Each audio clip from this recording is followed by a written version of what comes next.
Nnamdi Kanu has been compelled to actually open his own defense. So the question now is, now that all his 8 lawyers, all his legal team, he discarded them, what happens? Would we see a new set of lawyers tomorrow? And if there will be a new set of lawyers, have they been following up the case from the onset? Because it's a very complex one, so, and quite sensitive. There's also some legal terminologies involved. No matter how well Nnamdi Kanu may have become seasoned in his case, being the fact that he's been preparing with his lawyers, does he have what it takes to be very convincing in court and all the legal terminologies that is required for him? Other legal practitioners believe it's a very dangerous one that he has actually embarked upon by discarding his lawyers. Well, there are different talks about why he discarded his lawyers, the entire legal team. There are talks that the team is facing a disciplinary panel. We don't know why, but based on what Omoyele Showere's lawyer said today, Chema Innocent interviewed him at 12 o'clock. So what does that imply? Why would they be facing a disciplinary panel now that they actually have work to do with their opening of defense? Also, Nnamdi Kanu's older lawyer, who that is Aloy Jimako, still within the detention or the custody of the police. Why should it take more than 24 hours? Omoyele Showere was also arrested today. The police has actually said the reason why they arrested him is to balance the equation, because those who were in the custody were in areas where they were asked not to be. That is, in the areas that they had marked that the court letter had ordered that they must not converge for the protest, and that was why those ones were taken into detention. For Showere's case, they had to arrest him today because you cannot leave the person who convened the protest, who organized the protest, and then arrest and detain those who followed the person who organized the protest. So the reason why he was arrested today, according to Senior Superintendent SP Benjamin Hundeyin today, was because they wanted to balance it out. You don't leave the convener of the protest out, while those who followed the person who convened the protest still remains in detention. He also said that possibly today they will file Showere's case to court. So he's not even meant to stay in the court within the next 24 hours. So maybe by tomorrow he would have been given bail, but he's also going to have to appear in court. Showere also met Nnamdi Kanu today in court. You could see the friendly exchange, the friendly banter of brothers who actually have been fighting for each other's cause. Nnamdi Kanu looked confident, looked quite okay and hopeful. We also saw his legal team asking him to please, they were begging him to please be patient, to deal with this case. It's a very sensitive one, meaning control your emotions, since they will not be the ones to present or defend him. We need to understand what this implies for his case going forward.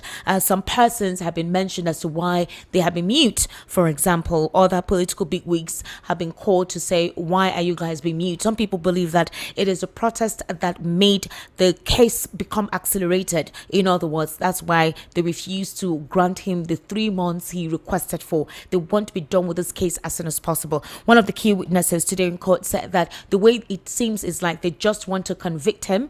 They're just going through the protocol, through the process, but they want to be done with this. So the question is, if these key witnesses do not appear in court, then what happens? Also, we want to understand Nnamdi Kanu is being faced with treasonable felony charges. What does treason imply? And did Nnamdi Kanu commit any form of treason? We're going to look at that in literal term. So based on that definition, the case is in court, so obviously we're not supposed to extensively discuss it, but we want to understand what it entails if somebody commits treason and how what kind of application of the law is meant to be implemented on the person with the current judgment on his case ongoing. What about the other previous judgments as to how they have been asked, the federal government and the DSS have been asked to acquit Nnamdi Kanu, the 500 million damages they were asked to pay him in 2022, and they asked them to take him back to Kenya. Why were all those court orders not obeyed? What happens to those who refuses to obey the court? We will be looking into some of this. The key witnesses that are meant to be respond to Nnamdi Kanu, what areas are they going to defend themselves?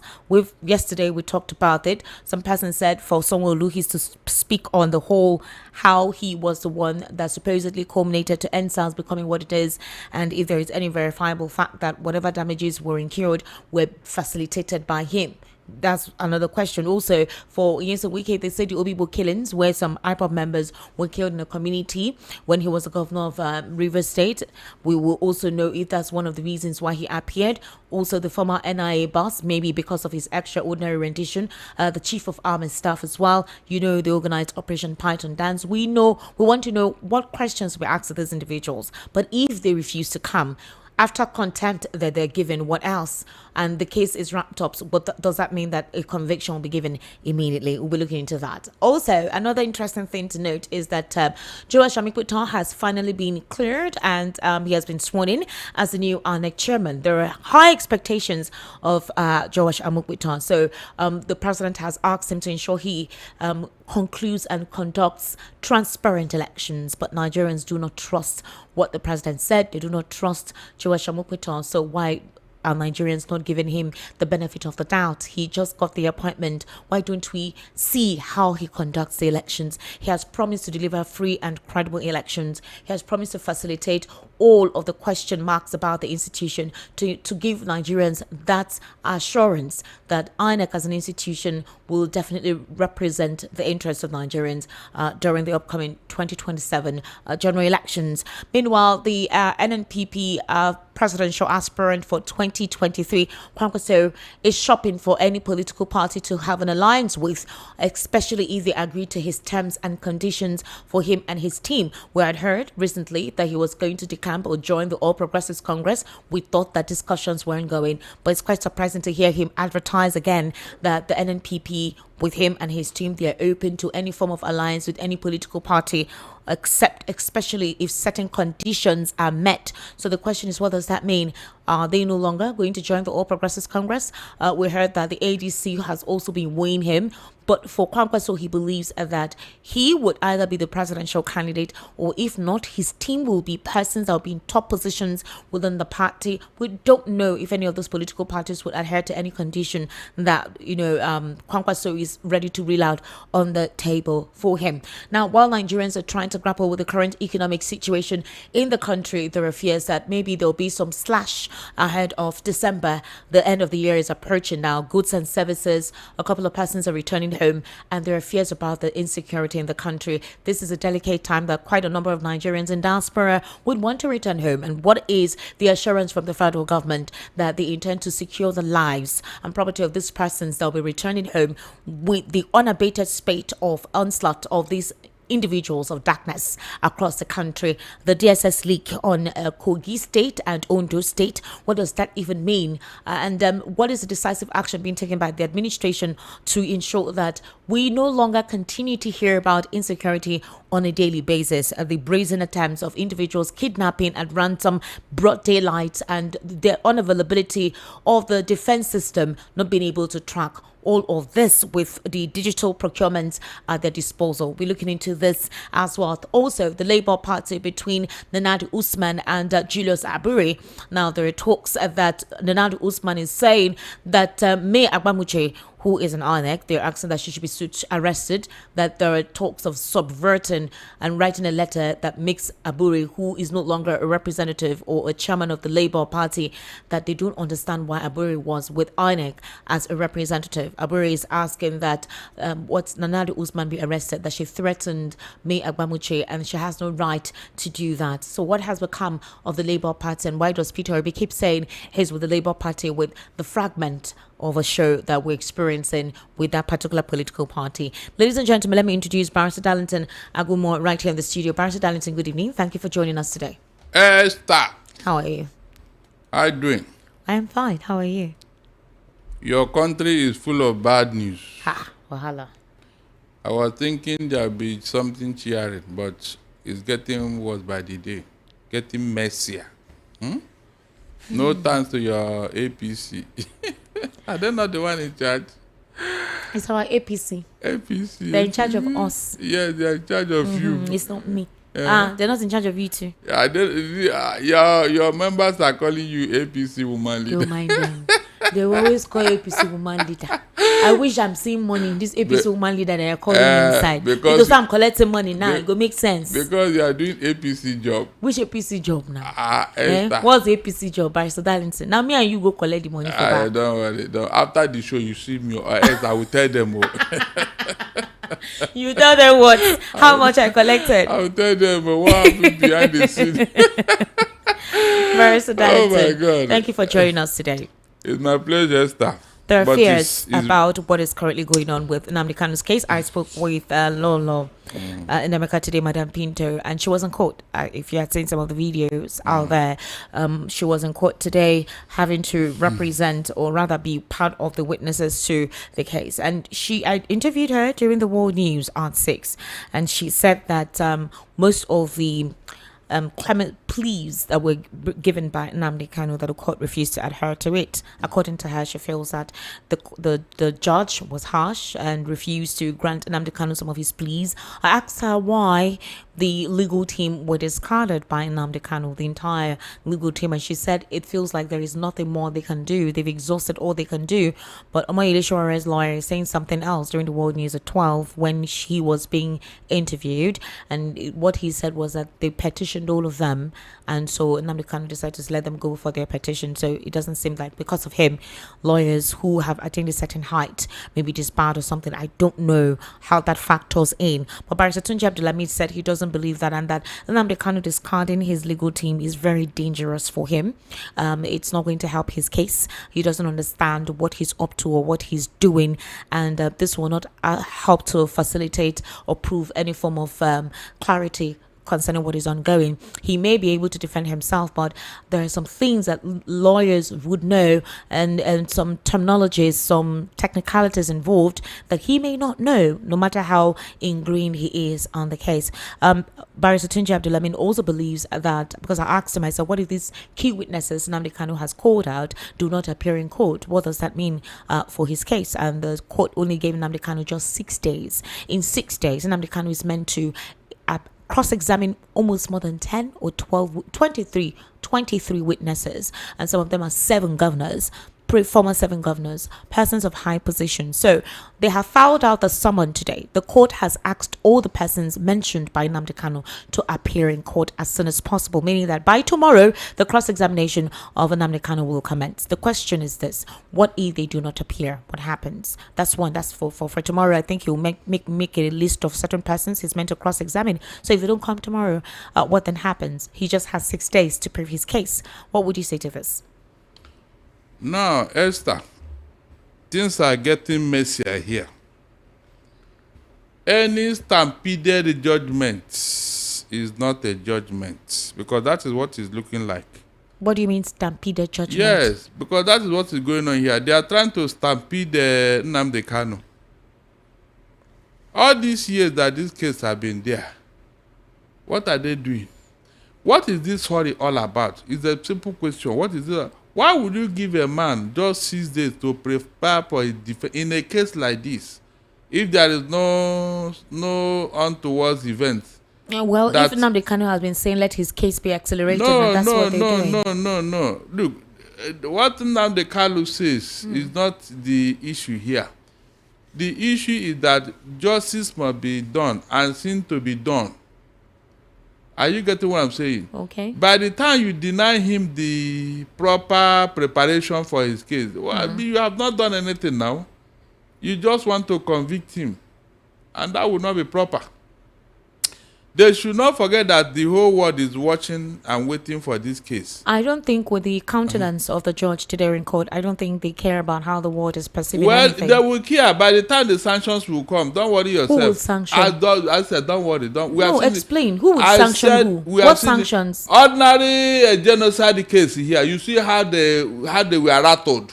Okay, so you think there will be sanctions? And they started going to US to go and do damage control. If there were going to be sanctions, shouldn't have happened all this while that Nnamdi Kanu has been in detention? If there were going to be international they want sanctions, to see if justice will be done. That is it. It's after the case has been adjudicated upon that people will now look into the matter. So you think there will be sanctions because of one person by the UK or the US? Yes, if they can take a closer look at this genocide case? Why wouldn't they take a close? If they were more interested in Nnamdi Kanu's case, would have been hearing talks about it from them in the media, in the press, with their own media as well, like the genocide case. The principle of sovereignty case will not allow them to do what you are suggesting. Okay. The sovereignty of the states will not allow them to come in and start. They will wait. If you have done what is not right, they will sanction you. That is what in fact, the UN have written 3 letters concerning Nnamdi Kanu to Nigerian government. It's on record. So if at the end of the day, proper things are not done, you think they will just clap for Nigerian government for what they have done? No. More so when Nnamdi Kanu is a UK citizen. They just want to, allow them to do their thing without any imposition or intimidation. But this particular idea of 6 days notice or whatever, sincerely, it has started counting. It's no longer 6 days, it's 5 days now. It doesn't all go well. It doesn't. Because from the time the prosecution closed their case, recently when this matter came up, it was almost two months plus. Is that not true? Yes. That gap, what were they doing with it? But you know that Nnamdi Kanu recently found that he was supposed to go to a national hospital for checkup. That was when the issue of his e-health started now. Okay. It started recently. But between that time and when this thing, what were they doing? But I'm surprised that Nnamdi Kanu wants to be in charge of this case for somebody who we heard was dying, for somebody whom we heard that his health situation was deteriorating and he needed medical attention as soon as possible. Remember, the first time he tried this thing, I was here and I told him, don't try that. Try what? Trying to take over his case. Okay. On what ground? No, on what ground? If he has any legal background, I would say, okay. But it's not possible.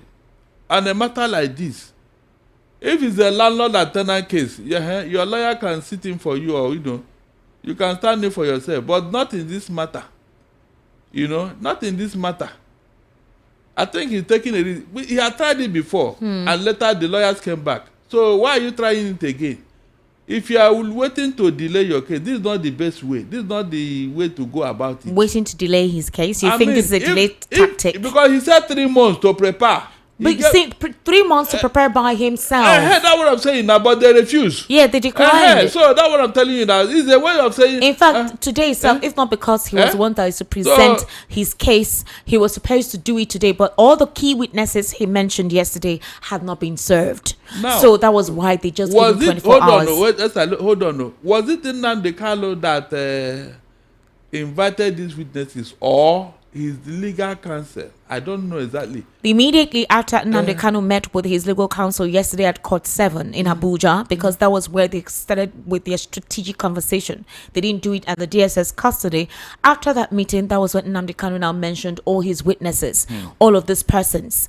After he mentioned them, he's to appear in court today, which he did. He presented all these persons and defended the reason why they needed to come appear in court.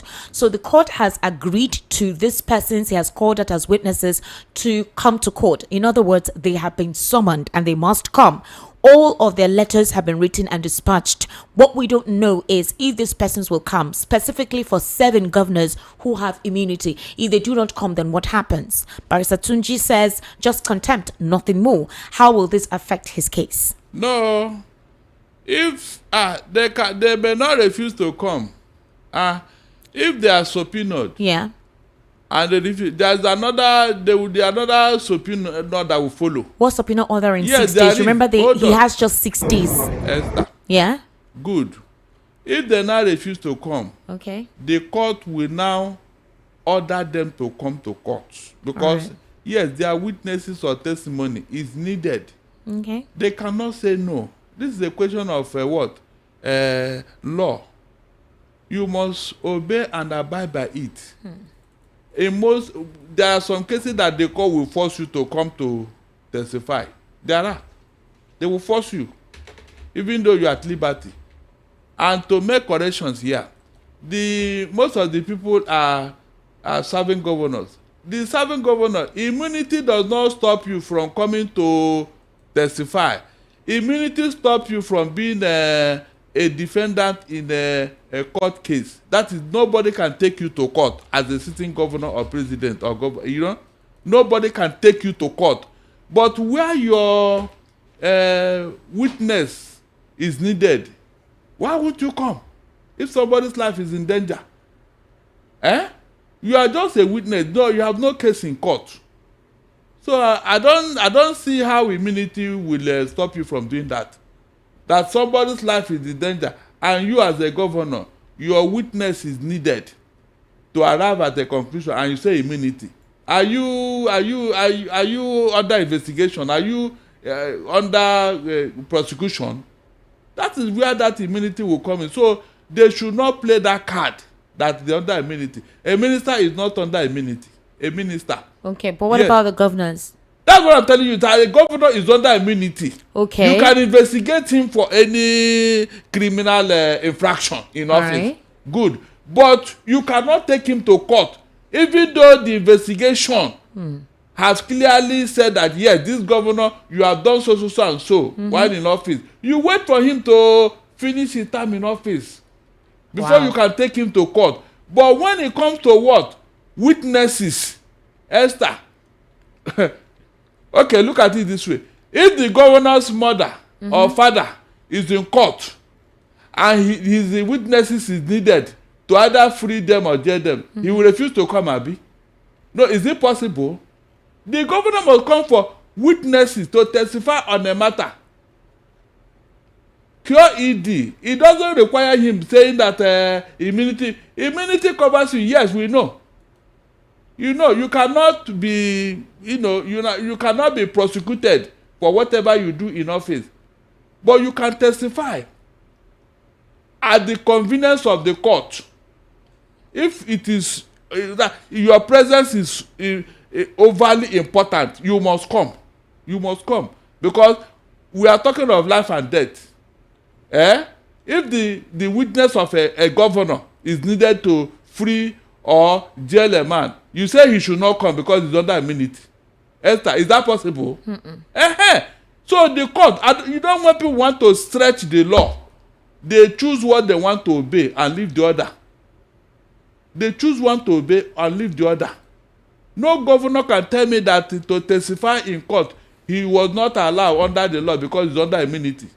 But when they want to chop money, immunity does not stop them. But Barrister, this is a very sensitive situation, very delicate one. Yes. So based on what Madam Pinto narrated as to what she observed in court today, she said it didn't look encouraging for her. She doesn't understand the reason why the lawyers were discarded. I don't know why the lawyers were discarded. I don't know if Nnamdi Kanu did not give any specific. I'm coming. He did not give any specific reason. But here is the thing that's very important for us to understand the context. I know the case is ongoing, and it's not something that we need to really discuss the strategy and whatever potential that is needed. But this case has dragged on for so long. We've got different court judgments that have acquitted Nnamdi Kanu. They've asked the federal government to even pay damages. That they haven't done. That they did not adhere to. I don't know if he would apply it in his defense starting from tomorrow. What would you consider to be treasonable felony? Because that's the trial he's going through now. What would you consider or term as treasonable felony?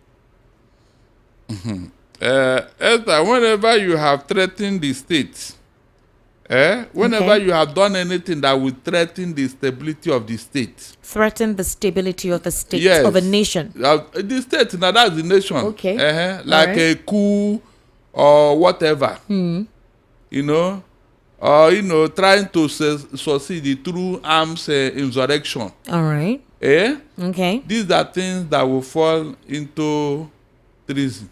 Does he fit into what you just described? He doesn't. That is why all of us are surprised. Remember those children that went to protest that ends hunger strike, and they slammed them with and bad government can, when they want to keep you busy, they will bring any charge on you. No. Let's focus on this context, because we need to understand. Some people feel that there is selectivity in when it comes to the dispensation of justice, or when it comes to the application of the rule of law or the Nigerian rule of law. There is selectivities. For some persons, it doesn't apply. For some persons, it's applied to the T. the dots and the T's are applied. So in the context of this case, for any ordinary Nigerian who needs to understand, if Nnamdi Kanu has been tried for treasonable felony, and according to what you just described as treasonable felony, and you say that he doesn't fall into that category, why exactly is he in court? Because again, does it involve vituperations? Does it involve the things he said? That's one. Two, the things he said, can he be held responsible if anybody acts on things that he said that could be considered having to create chaos or topple the state or the country? Could that also be something that could work against him or against his defense or against his interest? Also, number three, the prosecution counsel basically presented oral materials which involved all the narratives he said, his broadcast, everything is on social media, and some of the interrogations that they had with him. But the question of if they saw anything on him that you would consider to be possibly armory, clash of arms, whatever, none of that was physically seen with him, aside from the items they took from him in 2015, which anybody can actually have access to at this day and age. So how would you describe these different scenarios that I've created?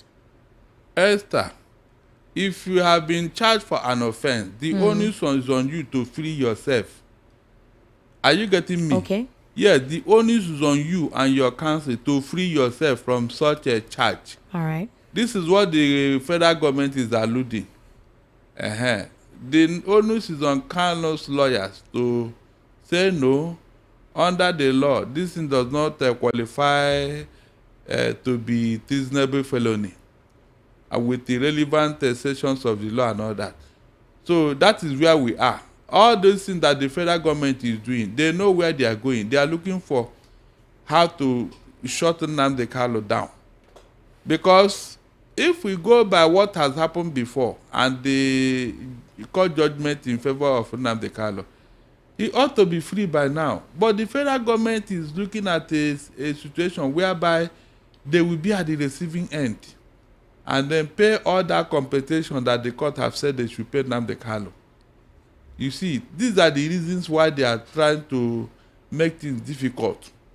All this stampeded, accelerated hearing is part of the game. Barrister Darlington, Section 41 of the Criminal Code Act in Nigeria, which stipulates treasonable felonies, which includes to remove during the president's term of office otherwise than by constitutional means the president as head of state of the federation and commander-in-chief of the armed forces thereof, or to likewise remove during his term of office the governor of a state, or to levy war against Nigeria in order by force or constraint to compel the president to change his measures or counsels, or in order to put any force or constraint upon, or in order to intimidate or overawe any House of National Assembly or any other legislative or legislature authority, or to instigate any foreigner to make any armed invasion of Nigeria or any of the territories thereof, and manifest such intention by an overt act, is guilty of a felony and is liable to imprisonment for life. A person charged with any of the felonies defined in this section is not entitled to be acquitted on the ground that any act proved to have been committed by him constitutes the offense of treason, but a person who has been tried and convicted or acquitted or on the charge of any such offense cannot be afterwards prosecuted for treason in respect of the same facts. Esther, the Nigerian state and the officials have done all these things put together. They have, either directly or indirectly. So if they want to prosecute, they should have started from the beginning. It was in this country that some people, officers of state, because of the power that they have, they went outside this country to bring in terrorists into this country. True or false? Is that not a fact? True. It got so bad that our elder statesmen had to go and sue Buhari in court for 50 billion naira because he was the arrowhead of insecurity in Nigeria. I'm talking of a sitting president. We were here when El Rufai and some other Kawu Baraji, all of them, they told us how they brought these people. Esther, what happened to all those people? You see, I don't want to be emotional before all those people. They are waiting to hear what I will say. I don't want to be emotional. I'm speaking with you as a legal practitioner, not a person who doesn't understand the illegal intakes of the case. Esther, what effect will it make? It doesn't matter. No, we want to understand where the Nigerian government is coming from in this case. Hold on now. If you understand what will happen, you mean they are not aware of what I just said now? They know. Esther, they are aware. The question, Barrister Darlington, so what would you want them to do? Did Nnamdi Kanu level war against Nigeria? Did he level war in what way? Against Nigeria? Did he do that? What way? Where? When? Did he seek for the overthrow of late Muhammadu Buhari's administration through either by coup or any legal means, or any means rather, to change national policies or overtake the National Assembly? In the first place, all the activities of IPOB, did he go beyond the southeast? Is the southeast not part of Nigeria? Did he go beyond the southeast? What activities of IPOB are you referring to? The agitation. The agitation. Was it not within the southeast region? The question about the agitation was the agitation was not authorized by the government of the day. The southeast is still part of Nigeria. What agitation? What are you saying is not authorized? Authorized by who? Okay, what agitation are you referring to? What aspect of the agitation are you referring to? Nnamdi is agitating for self-determination, which is enshrined in the constitution. Even the UN recognizes it. Okay. So what is the problem there? So no, you're referencing what Nnamdi Kanu said to the southeast. What activities took place in the southeast? He was saying that they agitated, they are sensitizing the people that yes, we have been Barrister Darlington, Nnamdi Kanu was the one agitating. IPOB as an organization, and he's the leader of that group. He has never denied IPOB. Nnamdi Kanu never denied IPOB. Okay, so Barrister Darlington, what other means in the agitation could you consider to have been unlawful that may have threatened the sanity of the federal government or of the country? Look, Esther, the federal government is shopping for what? Evidence. They don't have any. They don't have any. So there is no evidence. So the question is, why is the trial ongoing then if there is no evidence? Esther, look, after God, the net power is government. Are you aware? Barrister, we need clear terms. I am telling you now that, look, government can put you away now. Government can put you away. There are so many people in detention now. The evidence, is it the evidence that the federal government would say they have? Could it be the expletives, the things he said? Is that what they want to use against him as evidence? Or they want to use certain directives, certain inconsistencies in the southeast and pin it on him? Remember, Barrister Darlington, that Asari Dokubo talked about certain persons that he was contracted to bring into the southeast. I'm wondering why this kind of scenario is not in court. Esther, these are your own permutation. They're not my permutation, anything. Asari Dokubo said it himself. I am telling you that he was contracted by the Nigerian military. So how will you say it's my permutation? Hold on now. This permutation, it doesn't fall into what is going on here. It doesn't. Barrister, I'm not permutating. I'm asking you direct questions based on the Constitution. I just wrote out to you the Constitution. When you read it out, hold on, Esther. Look, are you trying to judge this case or what? I'm not judging. We're just wanting to have a level understanding of what it doesn't matter. It doesn't. Seriously, it doesn't. Whatever I say here does not even. Government know what they are doing. They are looking for a scapegoat here. Why the way you are saying it? Asari Dokubo is working for the federal government. What is treason there? So it's not treason. He's working for the federal government. Did the federal government come out openly to say that we contracted him? When he said it, did they deny it? Okay, fine. They did not deny it. Because that is not considered treason. You just consider treason to annihilate a particular region. Is not considered treason. Esther, Asari Dokubo is working for the federal government. He said they contracted him, and he mentioned it not once, not twice. Okay. So if you are working for the federal government, how can that be treason? Tell me. Did he try to overthrow the federal government? Did Nnamdi Kanu bring in men to cause chaos in the country? I said they want to put him away because of his agitation, Esther. That is all. Nothing else. No other region in Nigeria have agitated in the manner that Nnamdi Kanu did. He took his own outside this country to the UN. Everybody is aware, the worldwide. That is what is going on here. He was not calling for arms overthrow of the government. No, he didn't. He was saying things trying to make the whole world to know what is going on here. The question now is the federal government holding on to the words that he said and having to pin certain actions on him? Actions that, as Sari Dokubo said, he was contracted by the Nigerian military to actually escalate in the southeast. For you to do this, for you to even secure a conviction, the intention is there and the physical action is there.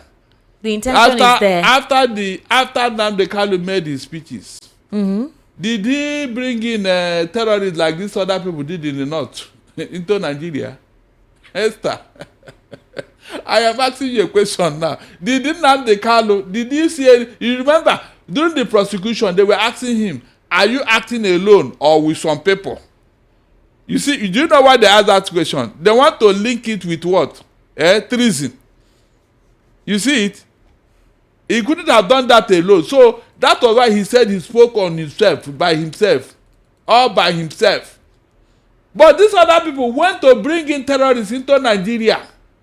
In fact, the federal government is even whining and dining with the terrorists. Come on. So, is it what I will say here now that will make a difference? When you are aware that the federal government used to send emissaries to these terrorists who are from other countries. One of them was so arrogant that he just released 100 of his captors, Nigerians in his custody, just 2 weeks ago. Is that not true? How many people was in Nnamdi Kanu's custody that he just released? Look, there are things you want to discuss. You will now ask yourself, is this justice? Look, like I will ever tell them, there are 1,001 Nnamdi Kanus waiting in the wings. As long as you don't do justice, there will be no peace. Take it or leave it. It is injustice that this young man is fighting. And if you don't do that justice, forget it. After him, many more will rise up until justice is done. President Darlington, the Nigerian government closed its terrorism case against Nnamdi Kanu. Now, the question is this. On what ground did the government of the day initiate this case against him, knowing quite well that he was kidnapped? 1, 2. Why was he still ordered? Why did the judge still order Nnamdi Kanu's legal team to file a no-case submission? Why did they order his legal team to file a no-case submission? Why is he still being detained in DSS custody despite several appeals by the convictions, rather, from the Court of Appeal concerning his release and bail condition and payment of damages? These are questions that we just need to understand. And Nnamdi Kanu has denied and actually said that he did not commit anything that you would consider terrorism related or treasonable felony at all. He has distanced himself from it. So we need to understand the legality and the technicality of this case. It's not bad to just understand the basis so that it's not like people are reacting sentimentally. Everybody is aware of what the federal government is doing. That they just want to deal with this man even outside the law. Because most of the things that they are accusing him it cannot be substantiated. That was why even the Court of Appeal released him. So what else do you want me to say there? Everybody knows that this thing is unjust. What will I say now that will make a difference? The government knows what they are doing. They know. Because we know people who have done 10 times worse than Nnamdi Kanu in this country. And yet they are walking about free. But he must be held down. What do you think is going on here? You want me to say what I want to say now? You now say, no, you don't want tribal institution, this and that. If it is not, why are those people in the north not being heard? Esther. Could this be that his situation falls under another category? Because in 2015, what he was apprehended for was criminal conspiracy, intimidation, and membership of an illegal organization. This was what the DSS actually filed as a suit against him. They do not recognize IPOB, so him being part of the organization is illegal. That's one. Criminal conspiracy, intimidation. What criminal conspiracy? Criminal conspiracy to do what? Esther, look, the way you are taking this matter is like I knew. You- We ho- know. We need. hold on. We There are are following things- the case. Well, We're not hold on. supposed to report precisely what's going on in Esther, court Esther, beyond a please, reported version please. of the day's Esther, activity. Listen very well. Okay, This thing you are trying to find out is known to everybody. So it's what known is- to everyone. Are you what is- sure? What is the need in trying to stress it here? It's a waste of Barrister, you time. can't say everybody knows. Yes, Some people do because not really one, know how listen, this thing started and what it listen, involves. this matter have been discussed severally. The case of everybody is on the know, and I'm telling you here that the federal government have their mindset. Are you getting what I'm saying? They want to hold on to something that they will hold on to, and then deal with Nnamdi Kanu. That is all. I've given you synopsis here. Any other thing you are talking now, it is like pouring water on stone. Because if they wanted to, an appeal court said that they don't even have a law on that rendition matter. They don't have a law to prosecute this guy. The woman Binta Nyako said it. So what else do you want me to say, Esther? No, tell me what? The government is the one at fault here. But like a government, they will not accept that they are at fault. What's the difference between IPOB and Biafra? A lot. There's a difference between IPOB Yes, and Biafra. yes. Can you help us read that out? IPOB is just an organization that is fighting for self-determination. Okay. Yeah. Biafra is a state that never was. A state that never was. Yes, it's a state A nation that never was. Yes. Okay, so if the federal government, according to the federal government, is proscribing IPOB, did they proscribe Biafra? Sorry? If they proscribe After the IPOB, war, there was no more Biafra now. There was no more Biafra? Yes, that was very part of the condition for surrender. That they don't want. We have what Gowon said about it. That nobody should use that name again and all that. And so that was the end of the matter. It never so existed. let's go back to this. If with what we are describing here on ground now, because again, we want to follow this case duly, understand precisely certain things, because some Nigerians have had diverse views and opposing views about Nnamdi Kanu. It is expected. It is expected, obviously. Nobody can agree with one cause. But some people do not even know how this started. Yes, that's the honest truth. So if you hear the way some people react, the way some people talk, the way some people write, you would wonder the abstract vacuum. It's obvious. I'm coming, Barrister, and there's a vacuum. Some people do not understand how this started up until the case gained momentum. Like a couple of people are now trying to read and get a grasp to it. Some people just know about the developments now. They have not been following it back to back from 2015 initially, when the case started against him, and that's why I was asking you all these questions, so we understand the successive projections.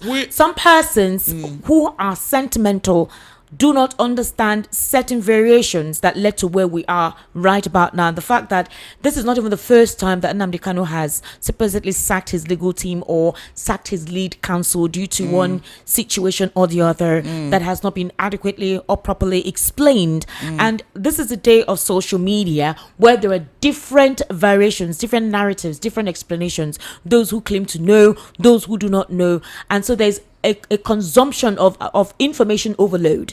And when there is information overload, there's a difficulty in sieving or dissecting the truth and from propaganda. That's why I've been asking you this question. Some people don't know how to reason or think. They only think in one direction. That's why I've been asking you these questions, so some persons can be refreshed to understand how we got to where we are in this case. They will not understand. Okay. No matter what you do, they will never understand. As long as they have seen that name, Nnamdi Kanu, as far as they are concerned, he's a terrorist. That's just the truth. They wouldn't want to hear any other thing else that's explained from now till tomorrow. Because if this federal government respects rule of law and court judgment, shouldn't Nnamdi Kanu still be in detention by now? No. Good. So what do you want me to be ranting so what here? happens? No, nobody. Yes. You're not ranting, sir. No. To ranting. Some people, no. As far as they are concerned, I'm ranting because he's my brother. I can talk. No, you will hear what they will say now when we start receiving call. They don't want to hear this other aspect concerning Nnamdi and what he's fighting for. Why would you be concerned about what people? That's what I'm saying. So in this case now, we are looking up to the federal government to do the needful. So that you don't come and say, even when they wanted to do process here, based on hindsight and what I know about this federal government, did I not say that people should tread with caution? Did I not say it here? Because I know that no government in the world will accept pressure, that an individual, a group, is pressurizing them to do whatever.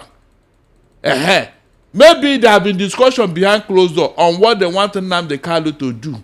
Igboho, one of the conditions is that he will not come back here and agitate for Oduduwa Republic. Is that now why he's still in Germany? Esther, when he left the Republic of Benin, did he come here? He's still there. He's still over there. That was one of the conditions. They don't want to see him. If not, they will have removed the wanted list they placed him by DSS for him to come back. So there are things that you cannot say, but it is obvious to everybody. It's obvious. Nnamdi Kanu is under what? Persecution, not prosecution. The mere fact that they are giving him 6 days to prepare for a case like this, does it not tell you something? Am I the one that will say no, they should not do it again? You can see. This case, everybody knows the genesis. They were protesting without even a stick. They were just marching, doing parade, you know. That is all. But because the thing was gaining momentum, people are beginning to listen to him and all that. The federal government under Buhari became what? Agitated. And then released the army on them and started killing wherever they are seen. They are Is that not what happened? Most Nigerians don't know this, Esther. They didn't know where this young man said, look, we are going to defend ourselves. It was at Enugu, in a primary school where they went to hold a meeting that morning. I don't know who told them. The police and army went there, surrounded the place and opened up fire. Only few of them left that spot. Only few of them left that spot. But we saw videos of Igboho with some traditional leaders very recently when he returned. I think the talk is for his accounts to be unfrozen because they froze all his accounts and to remove that whole whatever on his back as to the fact that he is a wanted person. You know, that's what he asked the government of the day to erase. But a couple of persons said he has shown humility, he has shown remorse, and that is one aspect that has worked for him. Why can't they give such a privilege to Nnamdi Kanu? Why? All the while he was in prison, the DSS said that he was what if there are conditions that he has refused to adhere to? Like what? Maybe they've asked him no longer to agitate for IPOB. They've asked him to stop all of that agenda. What if he declines? I am telling Nnamdi Kanu here. These are part of the reason why Abiola is not alive today. Okay. Abacha gave him conditional bail, which he refused. In fact, Nadeko told him, don't agree. Can a son be a slave in his father's house? Abacha said, look, forget this your agitation. Go anywhere, go and treat yourself and all that. But Nadeko told Abiola not to agree. They told him not to agree. You can imagine. So if such offer have come to you, Nnamdi Kanu, take it. I'm saying it here openly. Take it. It is, they say, he who fights and run away live to fight another day. So if they ask him to stop if they give you such, I'm just saying it too. Okay. If they give you such condition, take it. After all, you're a UK citizen. You can go back there. You remember when Justice Binta Nyako had actually asked that the team of Nnamdi Kanu and the federal government should look for political solution. It took a very long time. They did. We heard that maybe that was one of the conditions, and he did not. You know, but it was not clearly stated. We don't know. Yes. So we don't know. But I know that the moves were made, but we don't know what transpired. But whatever condition, Nnamdi Kanu, whatever condition they have given you, take it. At least get out of that place. Go back to your UK days. What if he's released, but they don't give him his passport? Sorry? Because what if he's released and his passport is not given to him? What are you saying? How will he now leave Nigeria? That will be part of the condition. Go back to where you are now. You cannot start a war from UK now. You can't. But most of the broadcasts were done there. No. Whatever you are broadcasting, you can no longer. Simon Egba was broadcasting from Finland. Is that not true? Sure. When the time came, we told the Finland people, so please, this guy is no longer speaking in our favor. And they took him down. So I don't think Nnamdi Kanu will go anywhere and start anything again. That's the truth. So let him just come out of that. If there is condition, no matter the condition, let him come out. Let him come out. Don't do it the other like they did it the other time. All the people that told Abiola don't agree. What are they doing next time? I don't know the one that goes to dance on his grave every June 12th. So all these things are things that will teach you a lesson. They said the wise one, how many times will something happen to you before you learn? He said no, he will use what happened to others to learn a lesson. All right. Barrister, by tomorrow, Nnamdi Kanu will commence cross-examination with his witnesses. I don't know if they've been able to send the summons to them. The court has summoned that they must all appear. They've approved of his witnesses. The court has said that they should be summoned. So from tomorrow, his cross-examination with his defense will begin. He has no legal representative. He is one presenting or representing himself. So I don't, well, like I said, his days are already counting as from yesterday. They only gave him 24 hours. So right now, the summons and the dispatch have been sent to all the witnesses that, you know, he reeled out yesterday. So from tomorrow, he'll appear in court, and then we get to hear and see what that would entail. And if nobody comes, we don't know what it means. How many persons per day, since it's 6 days, that he would need to speak with or cross-examine will all be determined by the court. Where is Kanu Agabi, the former Attorney General? And that is his lead counsel. Didn't you hear me say that they have all been discarded? He has asked them to step down. No, Nnamdi Kanu cannot do that. What do you mean Nnamdi Kanu cannot do that? No. You can't take such a risk, you know. What are you saying? No matter how knowledgeable. Didn't you listen to the news? I know. Didn't you see the video? I am advising against it. No matter how. They even addressed the press. Oh God. I know what. Look, Esther, I'm not doubting you, but I'm telling that it's not proper. It's not proper. That's what I'm saying. But the court accepted. The court accepted him to represent himself. I mean, they want him to rope himself in now. No matter how knowledgeable you are, you will not know the legal terminologies that will ensue. They will use it against you. Yes, you wouldn't know. You wouldn't know. A man was somewhere where they wrote an agreement to somewhere. And he saw consideration. He was asking them, what am I going to consider here? Well, Barrister, he didn't know that we are talking about money. For him to propose So what I'm saying here is that he should not do that. He shouldn't. Well, nobody should advise him to go that route, no matter the. Does it sound like someone that was advised to go that route? I don't know. This decision, does it sound like somebody advised him? He had done it before, and I kicked against it. In fact, there was a time he insulted everybody from the. Well, Barrister, the thing is, tomorrow Nnamdi Kanu is presenting his case himself with the witnesses that he mentioned. Let's move on to another conversation, Barrister. The Senate today called for the transfer of burden of proof in election petitions from aggrieved candidates to INEC, the body that conducts and supervises elections, meaning that the Senate is pushing that INEC should bear the burden of proof to defend election results and not candidates defending their results. That's what they're pushing. The proposal formed a key part of deliberations as lawmakers debated the general principles of a bill seeking to repeal the 2022 Electoral Act and enact a new Electoral Act for 2025. The move, they argued, will make the electoral process more credible, transparent, and accountable. But the Senate's fresh proposal sharply divided opposition parties, with the PDP warning that the move could undermine democracy. The proposal formed part of deliberations on the new proposition from INEC for the Electoral Act 2025, and they're seeking to ensure that the electoral umpire, as an organizer and regulator of elections, will be primarily responsible for defending the integrity of polls that it conducts.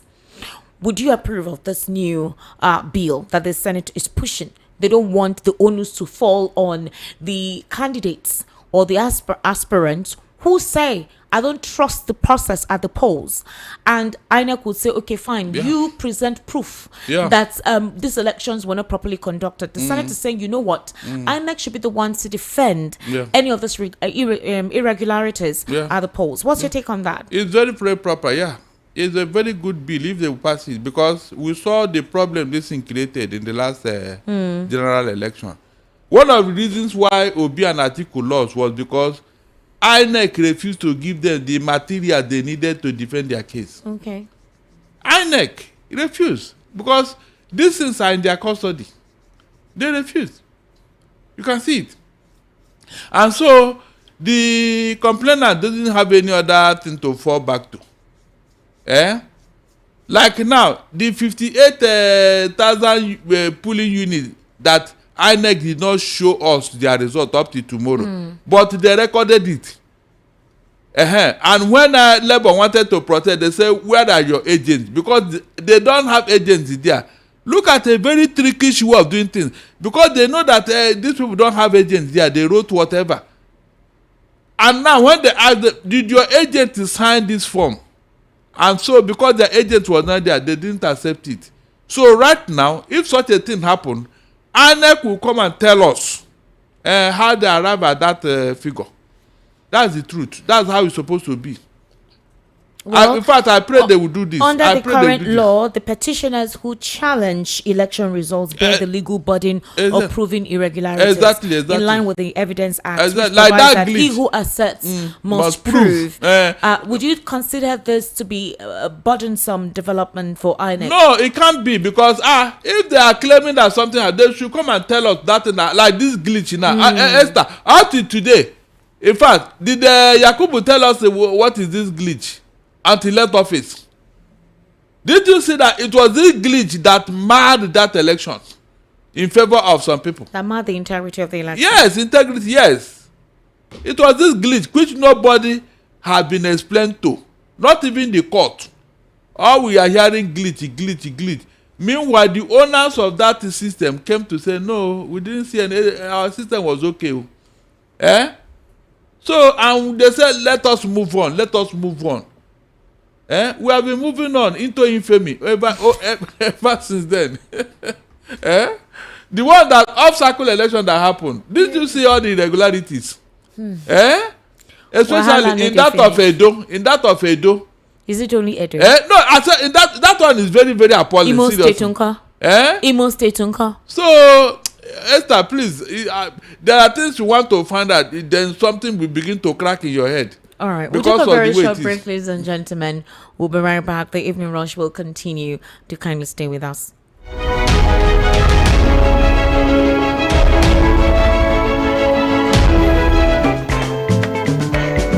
Customer, welcome. What do you want buy? I want buy changeover. Cutout fuse and distribution board made of 100% heavy duty copper. Oh, come, I get am. See, I'm here.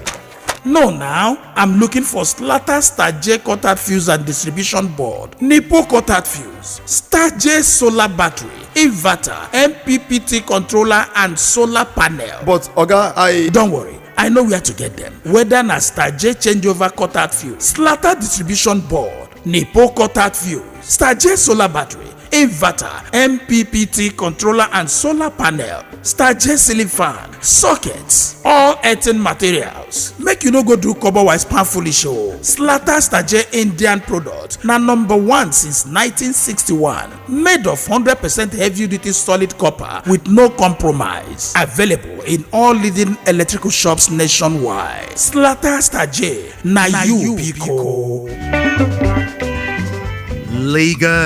Lagos, are you ready? The Niger Landlord Summit 2025 is here. Join us on Saturday, 1st November 2025 at the Golden Tulip Hotel, International Airport Road, for the biggest gathering of real estate minds in Nigeria. Come and discover how to profit from the booming housing demand in Nigeria. Explore funding and investment opportunities that work. Gain insights and government housing policies shaping the market. Experience the latest prop tech innovations transforming property ownership. Network with top developers, investors, and policy makers all in one room. Don't miss this power-packed event. Registration is 50,000 naira only, with full access to sections, exhibitions, with premium networking and refreshment. How to register? Make payment to VOPFM account number 112-416-8488. Again, 112-416-8488. Zenith Bank. Send your proof of payment via WhatsApp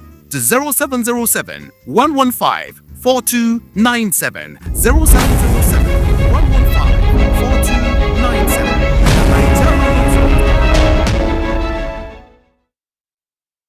All right, thank you for staying with us. This is Voice of the People, 90.3 FM. It's 4 minutes gone past the hour of 8 o'clock. Barrister Darlington, thank you for staying with us right here. Let's look at Kwankwaso telling us his plan to work with Jonathan Peter Obi or any other political party. By next month, November, Peter Obi will be telling us the political party he'll be running as the presidential candidate. Now, he has continued to maintain that he still belongs to the Labour Party, obviously the faction of the Nadu Usman. Now, the court has not decided who is in charge of Labour Party as it stands. Right now, Julius Abure faction and the Nadu Usman faction, they are both suing each other to court. So there is an imbroglio or a dilemma in regards to the management of the Labour Party. I don't know if there is any party. They don't have any official representation whatsoever. And one would have expected that they would have been trying to put together a convention. But as it stands now, since the Supreme Court no longer recognizes Julius Abure as Labour Party chairman, but they haven't actually stated that Nadu Usman would be the substantive chairman or the person that will be there for now until a convention is done. So we don't know the authorized body amongst Julius Abure and Nadu Usman to conduct a convention for that party to have a body. But Peter Obi still maintains that he's still part of the Labour Party. By next month, we will know whether he'll be running with the ADC or any other political party. Now, for Kwankwaso, we heard that the APC was shopping him. They were, seducing him to join the APC, but Kwankwaso was giving conditions. Now, we do not know if those conditions were too much for the APC to agree to. But right now, he has expressed himself that he is in the market, he's a bride, and he has words that he believes would help any political party he joins. And so he's open to work with any one of them so long as they're able to be agreeable with certain conditions for him and his party members. So what's your take with that? Esther, let me go a little bit back to the Labour Party. And I want to link it to somewhere. This Yaradua that the Akpabio is using as a reference, it was this same Yaradua when he came into office. He saw the judgment of the Supreme Court concerning Obi and Andoba. Okay. And he was wondering why the man is still in office after the Supreme Court have ruled, though. No thanks to Obasanjo. Immediately, Yaradua he didn't even call for a meeting or for a discussion. He ordered Andoba to get out of that Okara government house. Based on Supreme Court ruling. He didn't seek any advice from Obasanjo or anybody. And Obi that he ordered to take over is not even from PDP. I hope you know. Good. I hope you know. So this Labour Party, if Abure is not being supported by some people, can he be acting on his own against a Supreme Court ruling?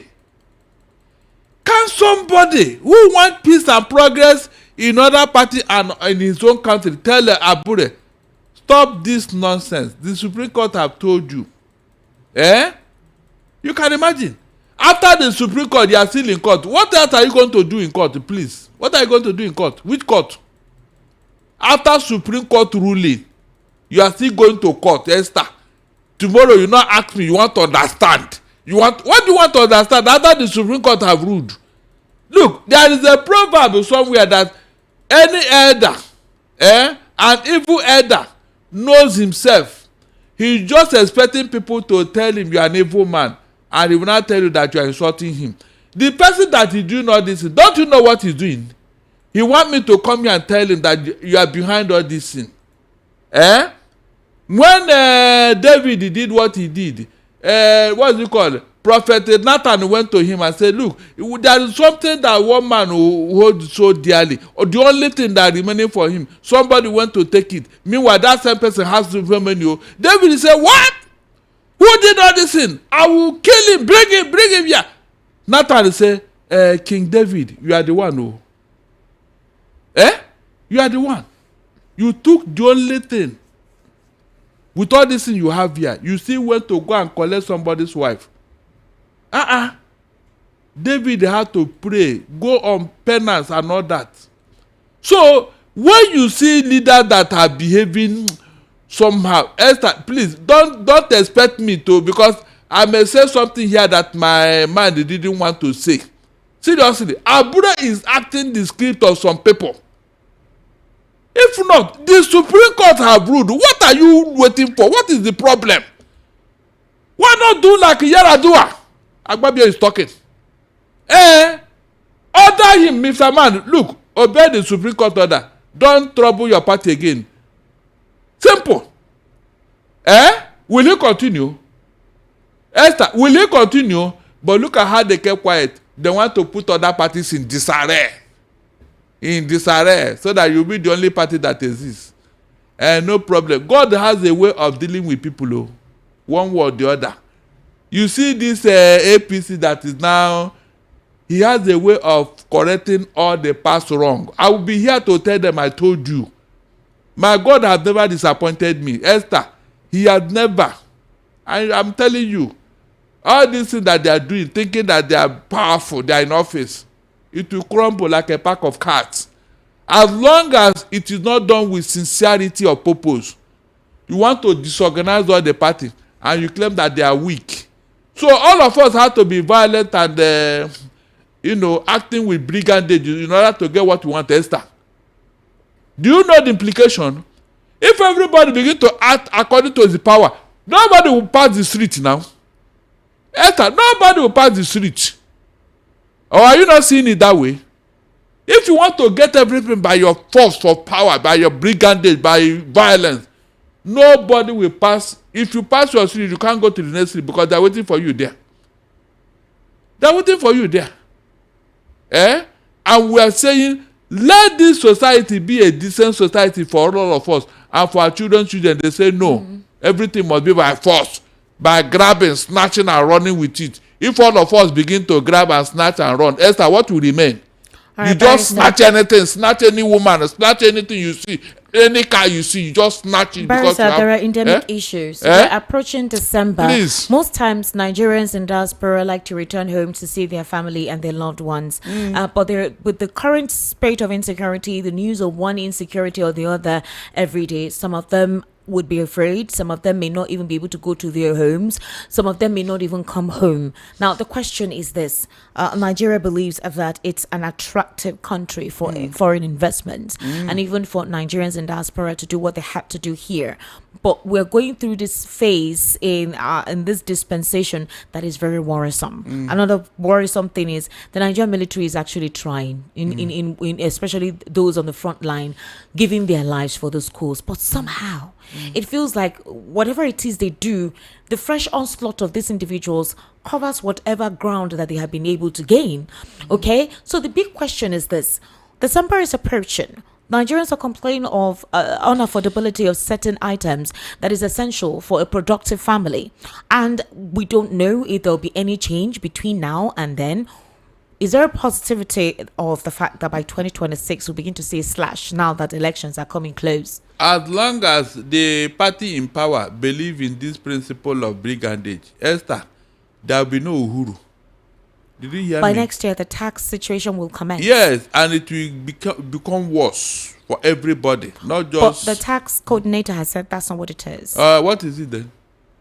Esther, what is it? He has given a breakdown of how it works. Yeah, how does it work? Oh, you forgot that when the head is rotting, what will happen to the body? If the people that are being taxed, they are taxing the hell out of them, is it not when they balance that will have the one to give the people below? Are you not looking at? Is there anybody who is not paying NEPA bill? Esther, is there anybody who is not paying NEPA bill? Is there anybody who is not using fuel, either direct or indirect? So it will affect everybody. Don't deceive yourself. They just want to cover up. This one that finance minister just brought up is a rev up, or what do you call it? Where everything will be captured. I say, forget that thing. Forget that thing. Capture what? When you have exempted some ministries from TSA, I learned that there is corruption there now. But you exempted them, including Wike's Federal Capital Territory, that they should not pay anything into TSA. And so many other ministries and agencies. So why wouldn't there be corruption? Why wouldn't there be corruption, Esther? You see, when they make up this policy, they make you look as if they are serious, they want to do something. At the end of the day, what happened? Bala Usman Sadi is that woman from who was at the port the other time. They say she will be the one to monitor all the ministries and what they do. They gave her one position like that. Up to today, have you had anything from that ministry? All the rot in all the ministries, have you heard of it anywhere? They told you and I to give them information, send out those ministers who should be removed and those who should be. At the end of the day, Esther, what happened? But Barrister, there was a question that I asked you earlier when we started, which you did not give me a direct response. I said, what if the witnesses that Nnamdi Kanu was meant to present, what if they don't come, then what happens? I have told you here, they will be subpoenaed. Yes, they will be subpoenaed. Yes, subpoenaed after 6 days. He's meant to wrap up his case in 6 days. That's what Justice James Omotosho said. It is left for the court because you told me here that the court have been to all of them, Abi. Yes, today they wrote that they've asked them to speak. Yes, at that point, you know, in Nigeria, it's every day that they develop. No, Barrister. What I'm trying to ask is if they do not appear, or the number of witnesses that you mentioned, if all of them do not come, how does this affect his case? Will they give a conviction if some of them do not appear in court, or would he be given extension of time? It will be very wrong if you say because the witnesses did not come, therefore you now rule against the defendant. It will be very wrong, very, very wrong. So I am waiting to see what they are going to do. Okay. So if they are going to accept the testimony of the few that will come, because I don't believe that all of them will not come. All right. Some will come. Maybe they will use the testimony of those few. Okay. Either for or against. All right. But it can never be, because whenever there is an element of doubt in any criminal matter, it should be in favor of the defendant. Okay. Yeah. Whenever there is that is minutest iota of doubt in any criminal matter like this, it should go in favor of what? The defendant. So all right. Maybe they will use this one to free Nnamdi Kanu. All right, ladies and gentlemen, let's take your reactions to the conversation that we've had this evening. I know a couple of you would have complained that why Nnamdi Kanu's case, and the reason why I went down memory lane and asked some questions, which some of you may refer to as textbook questions, is some persons may not even understand the genesis of the situation. A couple of persons are just riding with the moment in the emotional stance. So I want Barrister Darlington to educate us in that regard, if you have been following the case and what this implies, and this recent initiative from him. And I'm sure you listened to the situation with INEC chair, as well as Kwankwaso speaking right there, the economic situation and insecurity in the country now that the year is currently wrapping up. The number to call is 080-3692-9933, 080-3692-9933. The WhatsApp number is 0817-1756-338, 0817-1756-338. We're educating ourselves, so do not call to insult. If whatever it is you do not understand, ask. If you want to contribute more to what Barrister Darlington said, please would implore you to contribute. We're educating ourselves. Thank you very much. Hello, good evening. How are you? Good evening. Good evening, sir. Welcome. What's your name? The great anchor of Evening Rush. Thank you, sir. What's your My name? name is good evening, the people's lawyer. My name is Mayor. I'm calling from Texas. Mayor, your voice is cooler today. Oh, I don't land. Yes, but I'm in the last one now. If they say we never land, we will make sure we will land. Those who went there on top say we never land. We must survive. Whether they like it or not. All right, Mayor, go ahead. You see that this is Nnamdi Kanu issue. Yeah. If I were to advise the federal government, they should let this man go. They are going to expose their ignorance. They are going to expose their inefficiencies in the legal system, because this guy is going to flood them. The court has said this one has no case to answer, and they are still existing. So, if this our president and his team were to think twice, they will let the sleeping dog lie. These people that he has called as witnesses, I have examined most of them one by one. They have something to, they have a reason, that's why he called them. I think the president should be advised properly. But if they don't, well, that is their own cup of tea because they are just showcasing their level of ignorance to the whole world. Because everybody is watching what is happening. They are leaving the audience to tell the shadow. Like you were mentioning about the end of the year. The situation, Esther, I don't know your area, but the situation in the country is terrible. A lot of insecurity from here to Benin, a lot of a lot of insecurity issues. People are being kidnapped on the road. Yeah. And the government has left all those. There was a video I saw, I don't know whether it's where people were shouting. I saw one Hummer bus, and people were running with that along Benin. Those things are very serious issues than talking about Nnamdi Kanu. When people are being massacred in the north, bandits or whatever they call them, whether terrorists or whatever, I've taken over most part of the northern state. And you are here pursuing somebody that because he has nothing, he has no case to answer. Well, I mean, well, if the president wants to, then it will affect everybody. I'm sure that this thing is affecting every Nigerian. Whether it doesn't affect you in the feeding well, it affects insecurity. It doesn't affect insecurity, it affects one way or the other. Even all of them, even we cannot travel to Port Harcourt without a attachment, a lorry load of army and you have not just all of them, not just all of them. So let me continue. It affects all of us. So I wish them well. All right. Well done, thank you very much. Thank you, Mayor. Hello, good evening. How are you? Good evening, Esther. Good evening, sir. Welcome. Please go ahead. My name is Robert. Robert, calling from Barrister Dality, our man. Good evening, sir. Well done, no. Esther. Sir. Sorry, Barrister, I want to ask. I think in law there's what we call a right to legal representation, right? That is the right for an accused to hire the service of a lawyer to defend him. So I don't know why Nnamdi Kanu choose to defend himself in court. I don't know. You had want you to throw light on it. I'm coming on. Then I think there's also Nemo Judesi Kasaswa. I'm not a lawyer. The one they say you cannot be a judge in your something like that.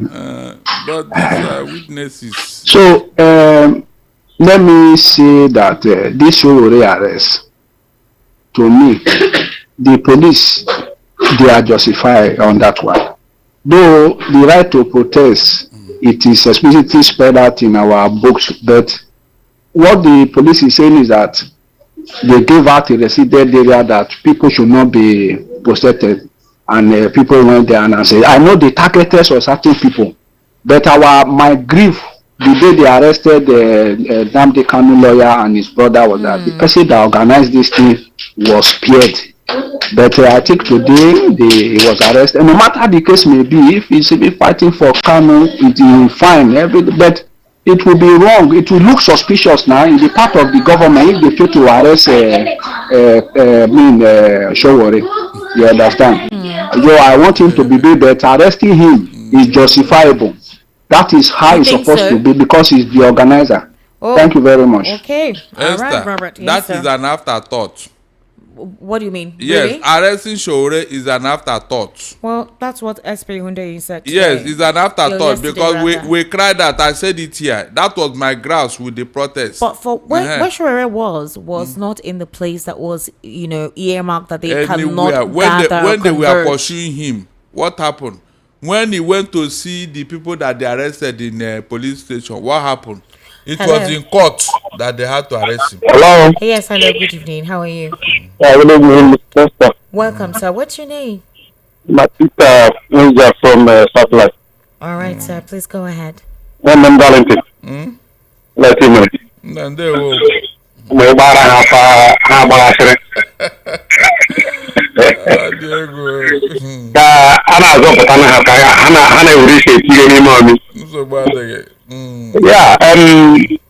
I'm saying is that if Nnamdi Kanu should be talking about witnesses to come and witness how he was endured from Kenya to Nigeria, I think he has the better story to tell us.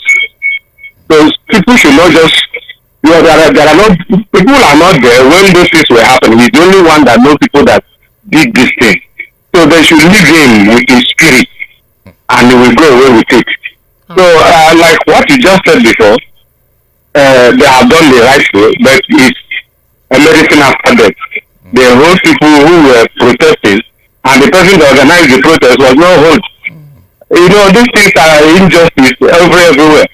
So let's be working. God will vindicate us. Remember. All right. That's my take. But my question is, why is Nigeria government This man has been talking since.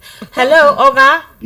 and didn't prescribe OPC? Hello, can you hear me? Mazi Darlington, He's calling on you WhatsApp. saw when I don't think Sunday he's hearing Igboho us. I'm hearing him. went to Oyo State, Ibarapa precisely, Exactly. and fought a bitter war between against the marauding herdsmen yeah. that were disturbing that community. That war lasted almost 3 days. Yes. And you at least you saw how many people were unlived and properties. Sunday Igboho is still walking around. That's where Sunday Igboho, and he was fighting a good fight. Yeah. Same thing Nandekan is fighting for. So my my question is, please, why is Sunday Igboho walking freely and Nandekan is in perpetual detention since 4 years and a half? All right. Now you talk about Asare Dokubo. Everybody knew how was Asare Dokubo and his groups decimated Niger Delta in the name of fighting for emancipation. Militant. He carried guns, attacked a tomb, Tompol, all of them. They were in the trenches, in the creeks, fighting Nigeria government. Yes. God knows how many police and army, that lost their life during that war.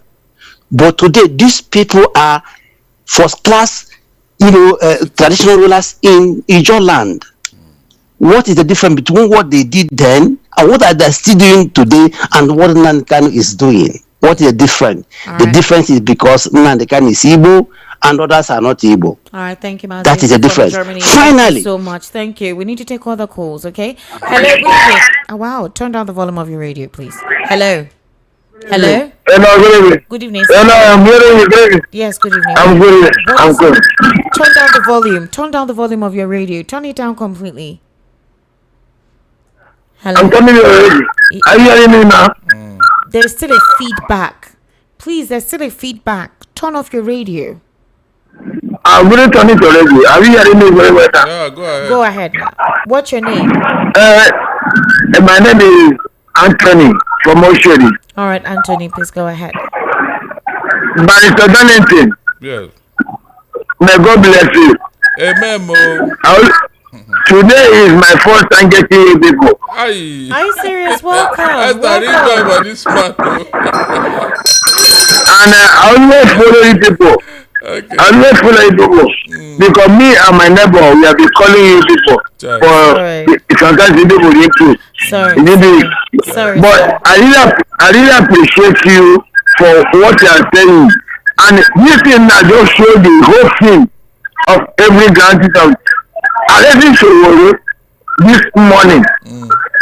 That one they just want to use to deceive us.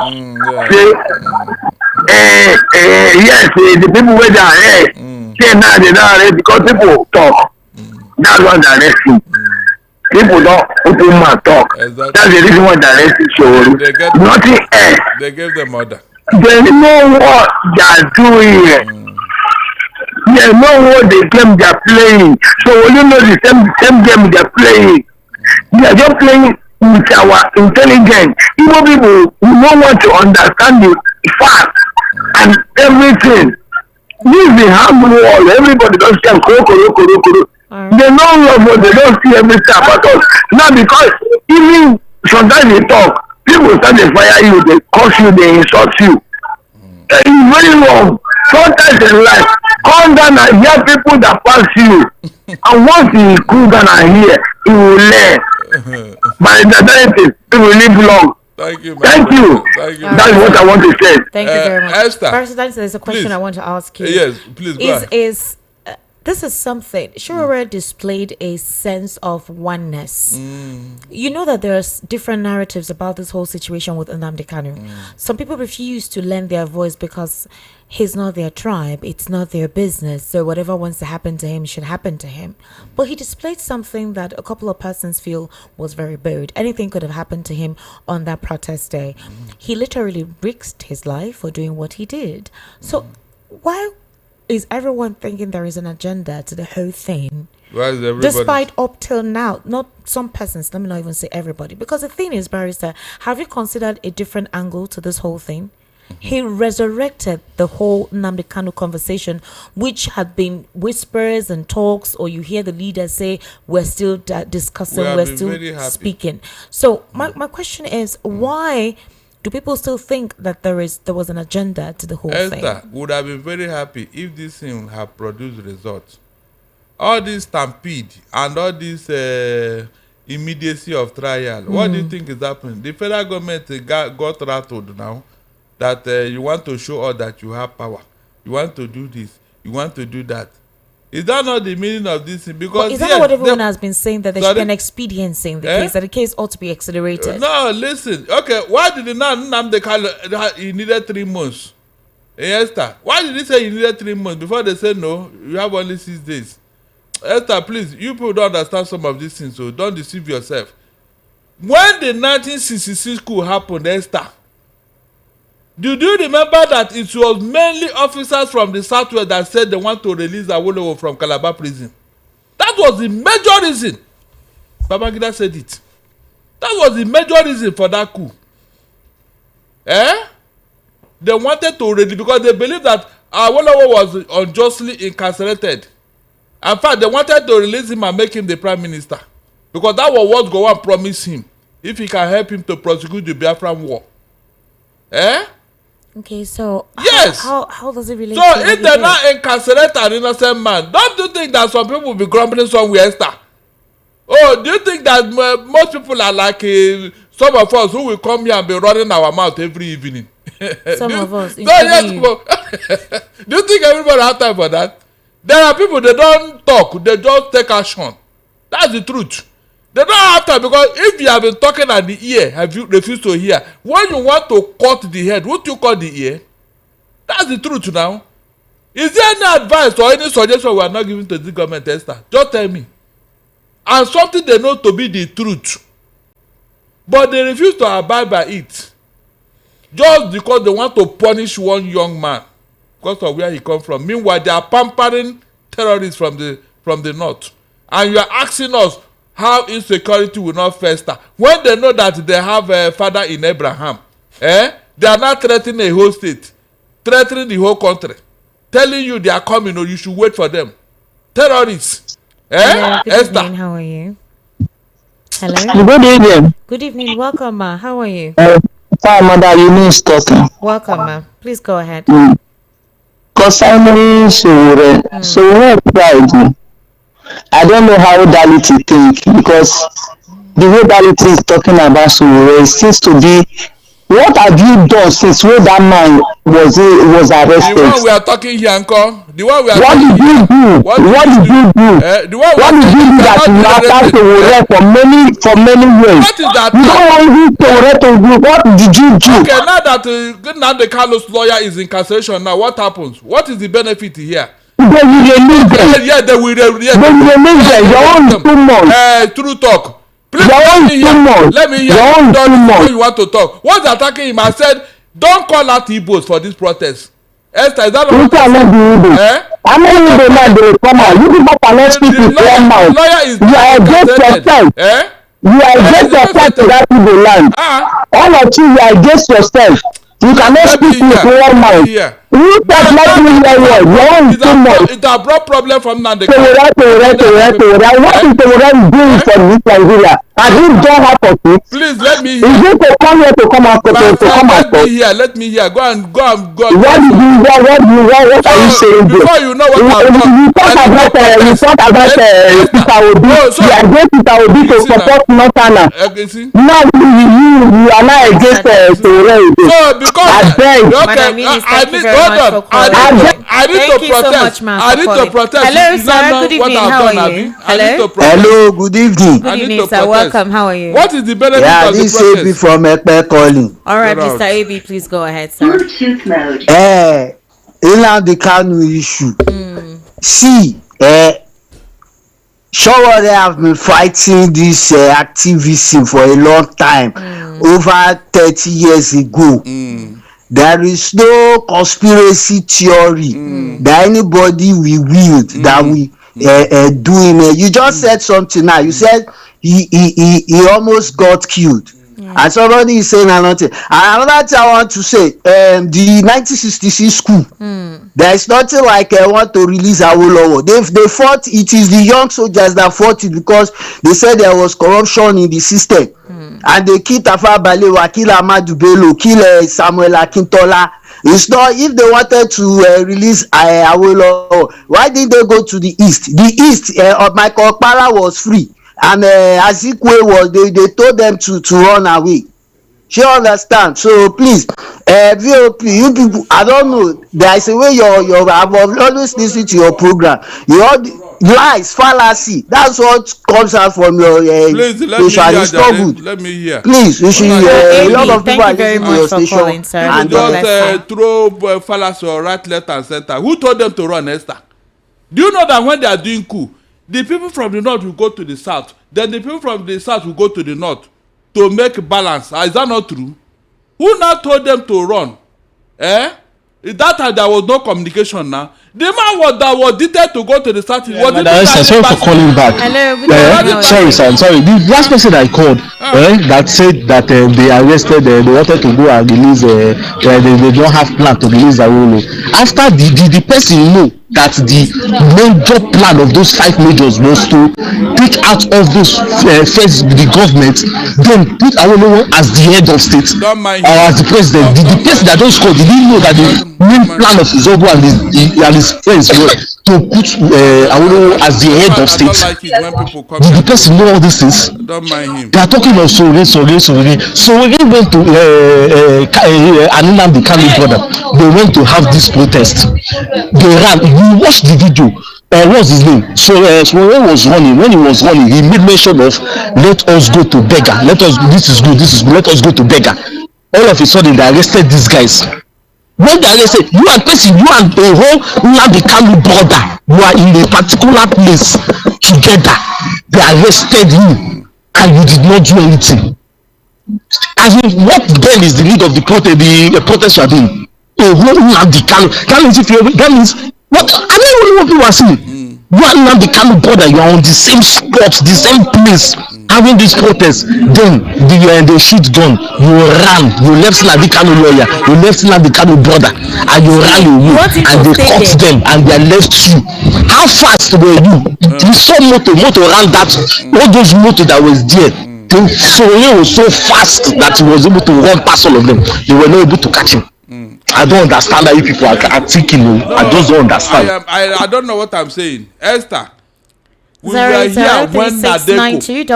08036929933. That's the number. 08036929933. Hello, good evening. Turn down the volume of your radio. Thank you very much. What's your name?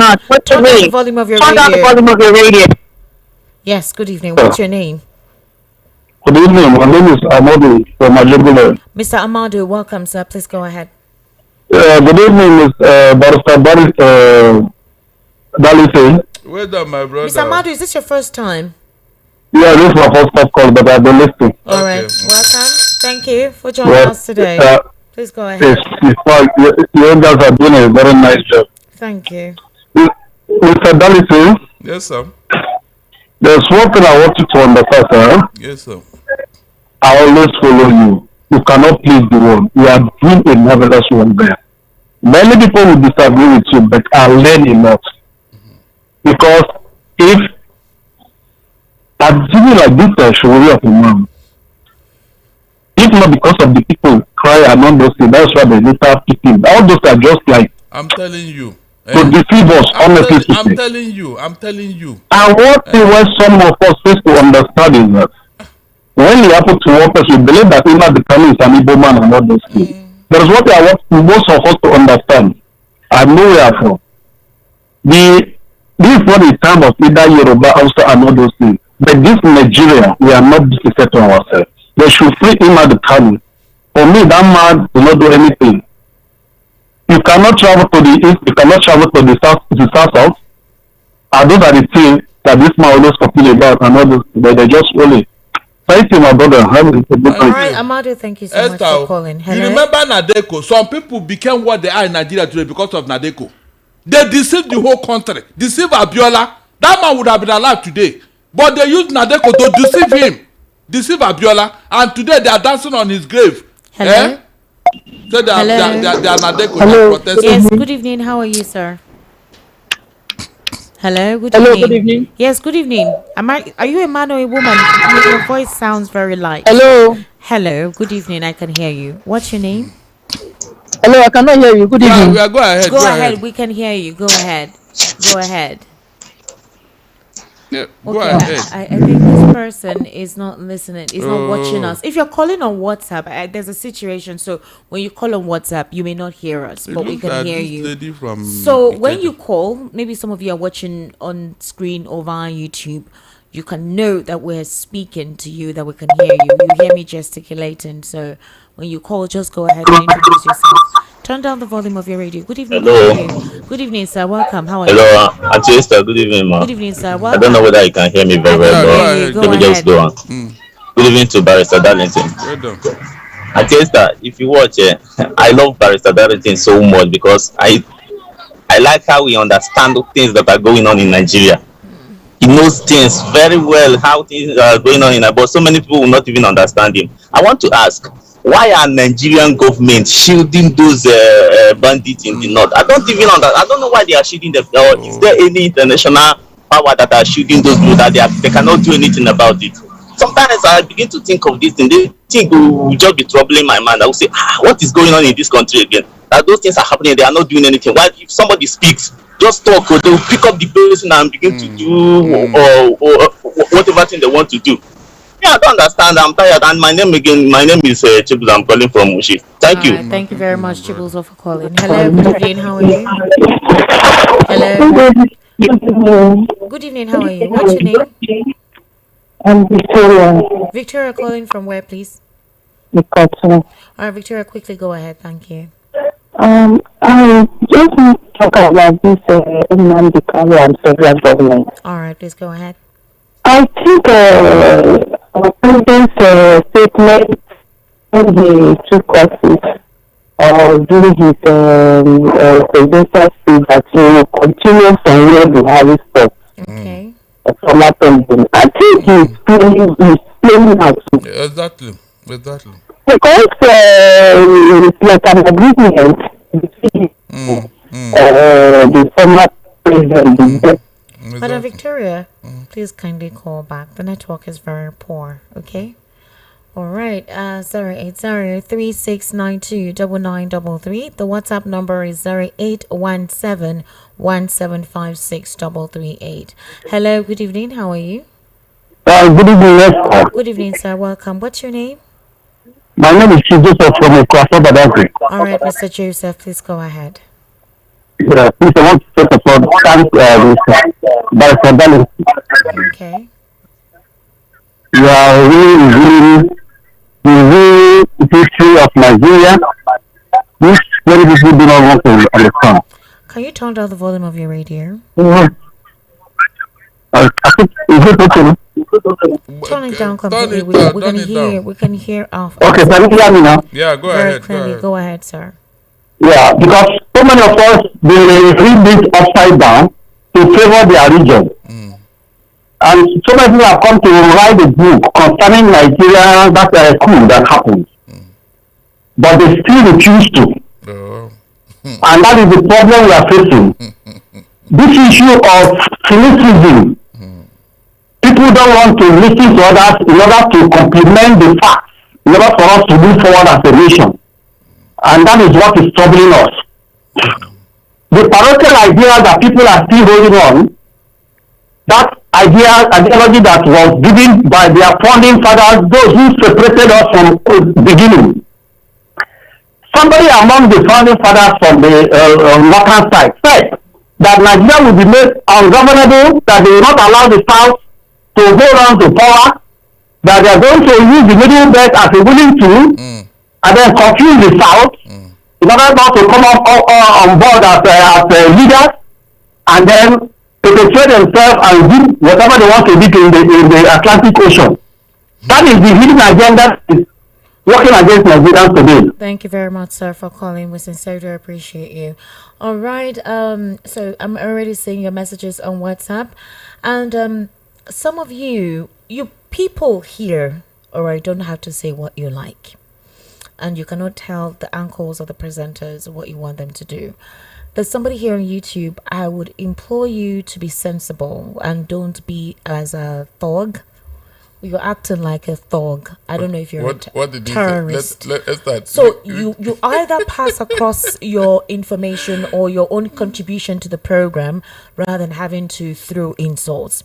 It means that you're not civil. It means that you're very primitive. You may know how to write, you may know how to speak, but your line of thought is extremely primitive. And it's quite disappointing because you're meant to be insightful, but you lack that form of decorum. And because people do not say what you want or do not speak as you want, considering the fact that we need to be very careful in our moderation, you decide to be decrepit in your words. So I would implore you to be reasonable when you are on public forums and commenting. It's either you're educated. If you're not educated or contributing to the conversation, you do not insult or make derogatory comments. It actually proves that you are indeed barbaric.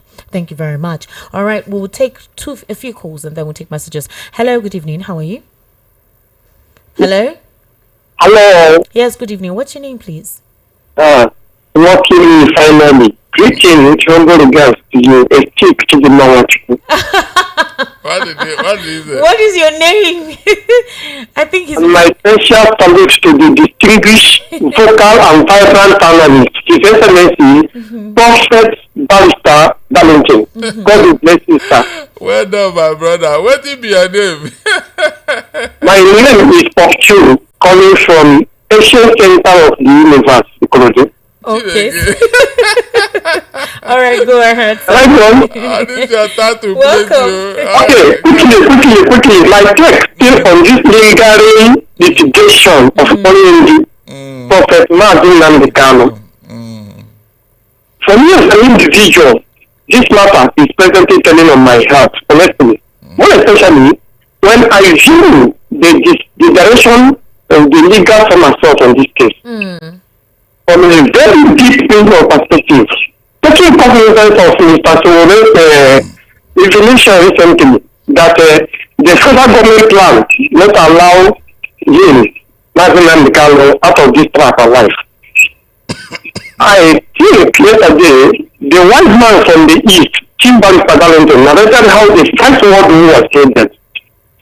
Of course, everyone knows how war can start, but only very few can tell how it will end. From all indications so far, it's very clear that the Nigerian government does not want or does not show signs of allowing Nazi to go away. When the former President Buhari visited Imo State and was faced with a request to release Mazi, Buhari said, only courts can release him. And when the court granted him freedom, the same government still scuttled it from. Now, when we talk about life, we as well talk about death. So my question this night is, by peradventure that Kanu dies in this tension, will the federal government detain the cops or will they release the cops to the Igbos? And if so, will the Igbos accept the cops? Have a blessed night. All right, thank you for calling. Thank you. Hello. Please turn down the volume of your radio, okay? I know you want to hear to know if I have picked your call. Hello. Hello. Yes, good evening, sir. Welcome. How are you? Hello, sister. Good evening, ma. Good evening, sir. What's your name, please? Hello, ma. I can hear you, sir. What's your name? What's your name? Good evening. Welcome, ma. VOP. God will bless you abundantly, you so much. God bless you, sir. What's your name, please? We really appreciate your program. And we really recommend you in all radio stations. In fact, since I've been listening to VOP, I've learned a lot. Thank you. One thing about this our country is that what you mean? I just wish if this country wants to be separated, we just be separated by our reasoning, because the way some people reason at times is different from each other. So you understand? So by the time you are enlightening some people, the way that they understand the world, the point of view is somehow different. Yeah. So I don't know, the country that we find ourselves, our leader, they are not after the growth of this country. I don't know where the situation whereby those people that they don't have the interest of this country in their heart, they are the ones that are really this country. Oh, okay. He called on WhatsApp. I think his name is Adebi Samuel. Yes, I called on WhatsApp. All right. Please let me read out some messages. Pardon me, because we have a live appearance coming very soon. Okay. Good evening, sister, and to your guest, Mr. Darlington. I strongly believe whatever analysis he has made so far, and may God continue to strengthen every of his efforts. Manzi Tony from Songwater. Good evening, Esther. Is Mr. Nnamdi Kanu's case not in the court? Wouldn't this high talk show not amount to prejudice? Let Mr. Darlington take it easy. Noah from Igondo. Okay, Noah, we've been speaking on his the event so far leading to now, then what is expected. We're not really going into details of certain things. Okay. Ebuka from Aboru says, Pastor Darlington, God bless you and give you the strength and wisdom that you need.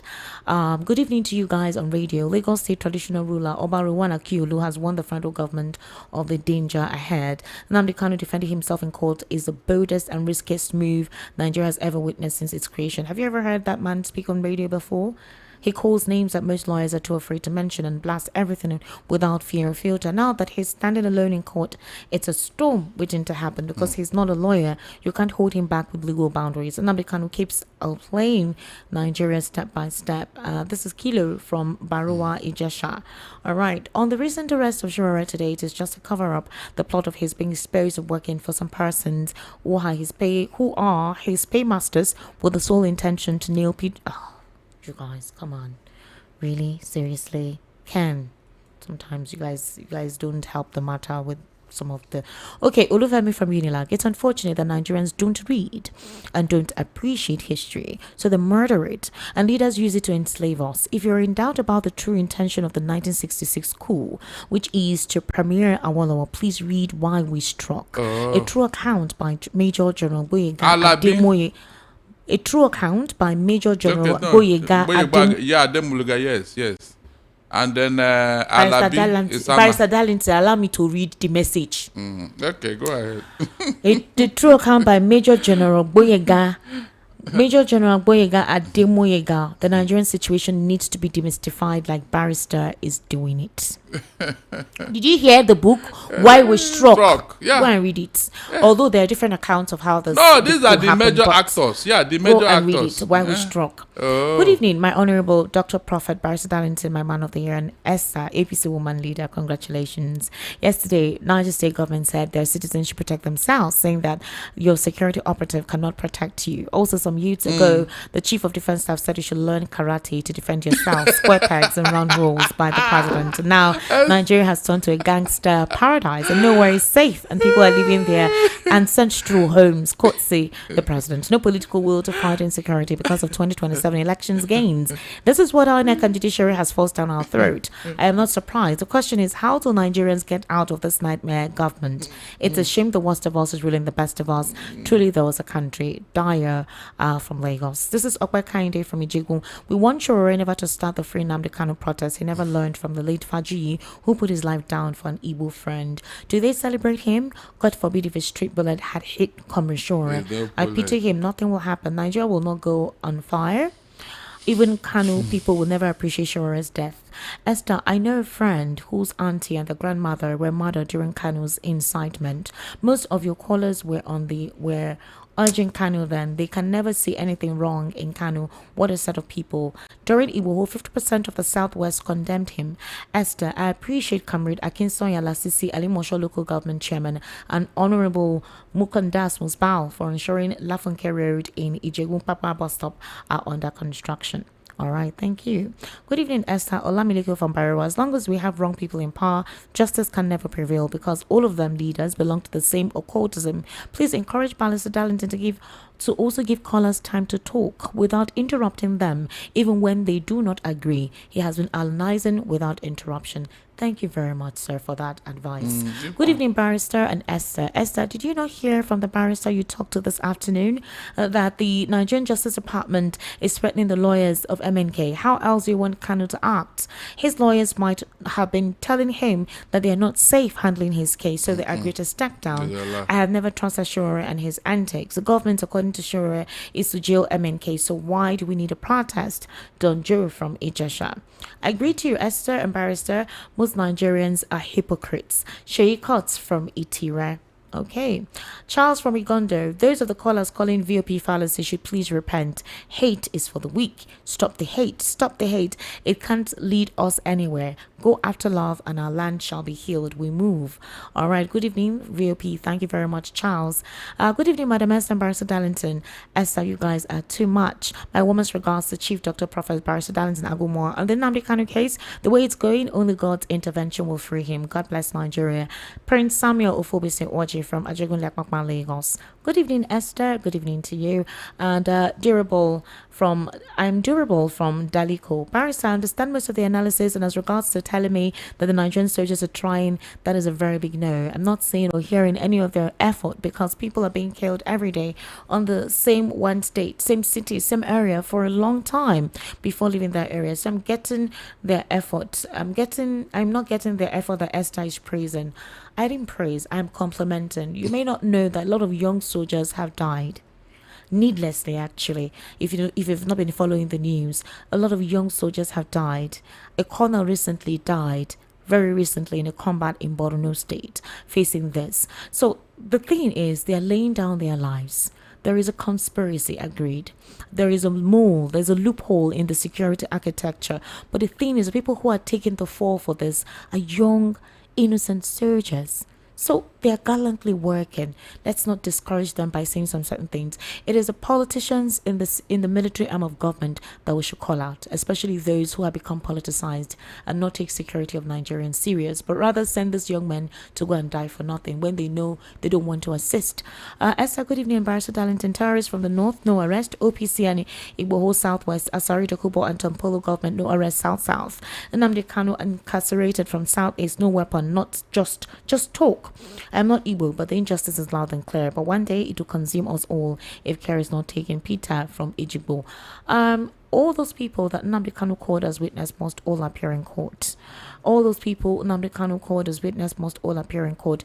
Ezefuku Batochukwu Benedict from University of Lagos. Good evening, VOP. Good evening, Barrister Darlington. Good evening, Esther. Please, my question is, what is the impact of the international community towards Nigeria and Africa as a whole? Because I don't know why they're keeping quiet on the issues of Mazen Nnamdi Kanu. Tony Destiny is my name. Thank you. Good evening, Esther and Barrister Darlington. My name is Paul from Agor Palace. I stand with Barrister Darlington anywhere, any day. I don't want to say much. When L. Akintala was killed, there was jubilation in the West because they see him as an enemy of Awolowo. Exactly. I have read books. I'm a history teacher. You're right. Okay, good evening, VAP. The man they sent to execute the leaders in the East is Major General Ejo Dele from Ikotu. Good evening, Esther. I agree, Barrister Darlington too. I do appreciate Barrister Darlington. I want all of us to forget about tribe. If there is love amongst us, things will be well with us. Just leave those who think they are God. That power will end one day. Comrade Tunde from Mushi. Hello, good evening, VOP. All right. Thank you very much. God bless you. Thank you for your compliments. Please, can Barrister Darlington give a good evidence that Shura is working for the government? John from Ijaniki. Everything about this president and this government is propaganda, lies and deceit. Nigeria will only change with the focus on prudent leader. Jerry from Ikeja. INEC, legislature, judiciary, police and military, all the organs of government have been captured by this government. It will take divine intervention to stop this president. Good evening, Esther. Barrister Darlington. Mr. Robert asked the barrister to shed more light on the issue of Nnamdi Kanu sacking his legal team, but he has not done that due to the influx of calls. Please let him do that. Chief Stephen from Adaloko. All right. Barrister, you tell us that when you're wrapping up, please. Mr. Philip Isonu, please. No, you won't forget that one. You'll respond to that one. Good evening, sir. How are you? Welcome. Please go ahead. Tell us how to make money. Okay, good evening, barrister. Yes. Thanks for good job. You're welcome. Thank you too. Welcome. All right. Every week we try to help the masses, as well as barrister is here giving us, a lot of information that people should understand the state of the country. Yeah. The same way we are trying as much as we can to help everyone that listens to this beautiful station to also pass the messages to their beloved ones and those they have in their contact. There is possibility of them making money while we face the economy. All right. Sure. So this Sunday, I call it a happy Sunday. It's the last Sunday of the month. And we want you to have a kind of situation that will make you remember last October. Sunday of the month. Yeah, that's 26. Salary week. Yeah, so 26 is a big day in Lagos for people who wants to change their life financially through training and education, or let me call it information and knowledge will be passing down to them. And that's the reason why we are calling on everyone that listening to us. If you actually want to make some money or want to make good money for yourself with what you have already in your hands, they say money beget money.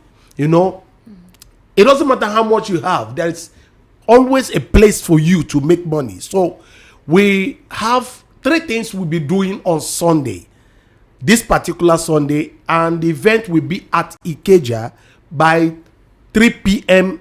at the dot. We start. But we are going to give a kind of gift to the first 50 people who are going to turn up before the 3 o'clock, or those who will be there exactly 3 o'clock. On Sunday. On Sunday, yeah. So if you are really interested in knowing how you can use your phone to make money legitimately for yourself, because of the several applications on your phone that you probably don't even know about, we teach you some of them, maybe 1 or 2 or 3, that we can help you to do your business, that can help you to get business both online and offline, that will help you to make money. That's one of the things you'll be learning. And also you'll be learning how to acquire digital shares or assets that can help you, make money now and in the future. Some of the people that got some of these assets, let's say in the last 1 year, last 2 years, some of them have gotten the dividends up to 100%.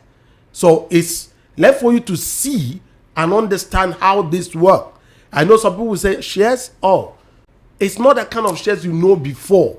This is something that you are completely in charge, seeing how you can use it.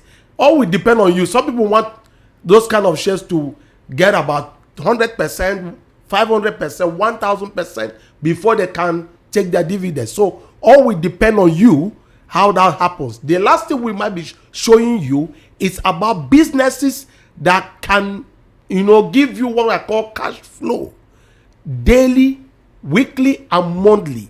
Many of us Nigerians wants to see money coming into our account almost every day because of the let me call it the high inflation that we have today. Money is not always enough, so you need to find a way to make money always, even while you are sleeping, that when you get up from the bed you can also smile because some kind of alarm or alert is ringing on your phone concerning money. So we have this package for you.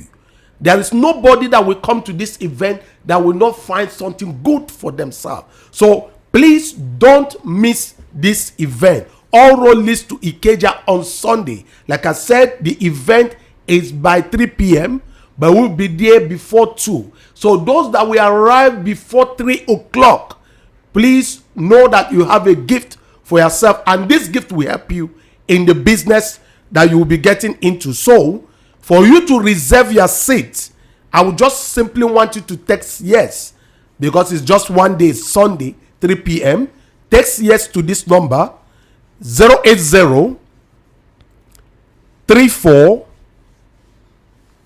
43 49 33 080 34 43 4933.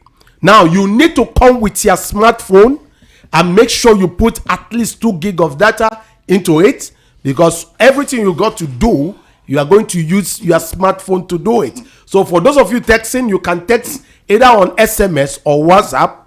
And like I said, the event is for everybody, whether you're a civil servant, a company worker, a trader, a businessman, or an artisan, or a skilled professional. You have a place in this event. And all it is for you to know and see different ways that you can make money for yourself. So there is going to be a multiple streams of income business summit and training this Sunday by 3 p.m. So we are here to help you to make maximum use of that phone in your hand, so that you don't waste your data or time for nothing, but it will be generating money for you. So you text us just yes to this number so that we can reserve your seat. 080 34 43 49 33. 080 34 43 49 33. 080 34 43 49 33. All right, thank you so much, Ambassador Philippa Sono. We sincerely appreciate you coming to tell us precisely how to make money. Okay, hello, good evening. How are you? Good evening. Welcome. What's your name? Esther. Sir? Good evening. Good evening, I've sir. been calling you. Sorry. Maybe you will answer this or call you. I've been calling you since the program started. Mapinu. You have been giving us the continue with your this law that you give us. That 1 minute you be respect ourselves now. Mapinu, sir. Okay. What's your name? This is Sunday from Material. All right, Mr. Tunde, please go ahead. You know what? I've been listening to everybody's opinion. You don't need to gear to each other. Let's forget the past. Let Nigeria move on. How long are we going to continue to be remember past? After all, nobody is enjoying this country. I've been saying this on this platform, on this opinion. Is any tribe enjoy this country? Just tell me, Esther. Just answer my question. Tell me anybody that enjoy this country. From since I was born, the ground of democracy. Since we are in democracy, nobody is enjoying this country up to now. So why are we dragging for? Why are we remember the past? So we should come together and form unity to make this country great. Even if we will share this country today, the evil people will not still live in this. Our people. Until we come together to free this country, because Nigeria is respecting person all over the world. I believe we can make this country good. We can make it better. That is what I give that. Thank you so much, sir. Thank you. Hello. Turn down the volume of your radio. Double Joy. You're calling on WhatsApp. Hello. Turn down the volume of your radio. I know you're trying to listen, so you know when I picked your call, right? So turn it down now. Hello. Quickly do that. We're rounding up. Hello. Wow, she has turned off. So you're calling on WhatsApp. We can hear you, but you can hear us. So I know that's why you turned up. But since I have picked, you could go ahead and say what you want to say. All right, 080-3692-9933. We'll take 2 more calls, all right? And then we'll wrap up. Hello, good evening. How are you? Hello? 080-3692-9933. That's the number. Hello, good evening. How are you? Welcome. What's your name? All right. Hello. Hello, good evening. How are you? Hello? Hello? Yes, good evening. What's your name? Good evening. Welcome. Quickly. What's your name? Good evening. My name is Tony. Tony from where, please? Calling from Igondo. All right, Tony, please go ahead. My sister, God bless you. Thank you very much. Before, I was listening to some of your commentaries, but the day I listened when you were talking with Chioma, by 12 noon, that program, I'm going to see another Esther. I laughed and say, No wonder. That seat where you sit down, no be normal seat. If somebody wants to know who you are, let the person listen outside that seat. Yeah, true. Very true. I will bless God. I bless your name. In fact, I've been listening to you about 2 years now. When Precious was there, I listen every day and make contributions. See, sister, there are few times I've sent messages. Okay. And it was not read, and I end up deleting it because I discovered that sometimes the people that come for the next day's program, you just open it and it will need some translate. Okay. Well, I bless God. There was a message I sent, I think this week, concerning Shiwore, and that message was not read. But my question there was, after now that protest has been done, I was like asking Shiwore, what next? Because it's not all about starting, but how do we end it? Okay. All right. And that question did not get across. And I am seeing that it all started, but it's an open-ended thing. And that is not good enough. All right, thank you very much. That is one. On the other side, the arresting Shiwore now is a betrayal of what we've been fearing, that what is happening to me looks like a game. All right, thank you very much. We need to go. I'm so sorry. Percy Darlington, very quickly in a minute. What's your final take in response to that question that was asked at the time? Esther, sir? Yes, you cannot be a judge in your own case. It's a legal maxim. But that does not mean calling for your witnesses. Okay. Nnamdi Kanu cannot defend himself. It's not in all cases that this thing is applicable. It cannot be applicable. Look, there is no law that says you cannot go to court and defend yourself. I hope you know. Yes, you are free to go to court and carry your matter, file it, do everything. But the technicalities that you learn at the law school, how to do things in the court, do you know it? That is where the training comes in. All right. You cannot. So this thing has happened before, and I kicked against it. He reversed himself. I don't know why he wants to do it now. I don't know who is advising him. I don't know what they want to achieve. Okay. But there is something I'm thinking, Esther. All right, Barrister. I will not say it now. Seriously. I will not say it because something is in the offing, and I will not say it. Yes. All right, ladies and gentlemen, there is a vacancy for you. Kindly write telesale officers, 5 female only is needed. Also account officers and procurement officers. Telesale officers, female only, account officers and procurement officers. So you send your CV, your documentation to HR@PCP, that is HR@PCPLACENG.com. HR@PCPLACENG.com. HR small h small r @PCPLACENG.com. All right, that's a wrap on the program today. Esther. My name is Esther Wachuku, Barrister Darlington. We have adverts to play. I know It's 30 minutes gone past the hour of 9 o'clock. We'll be seeing you tomorrow. ESTIQMEDIA YouTube. Esther Wachuku on Facebook. Esik Media on YouTube. Bye for now. Streaming on SLTV channel 264. From breaking news to captivating conversation.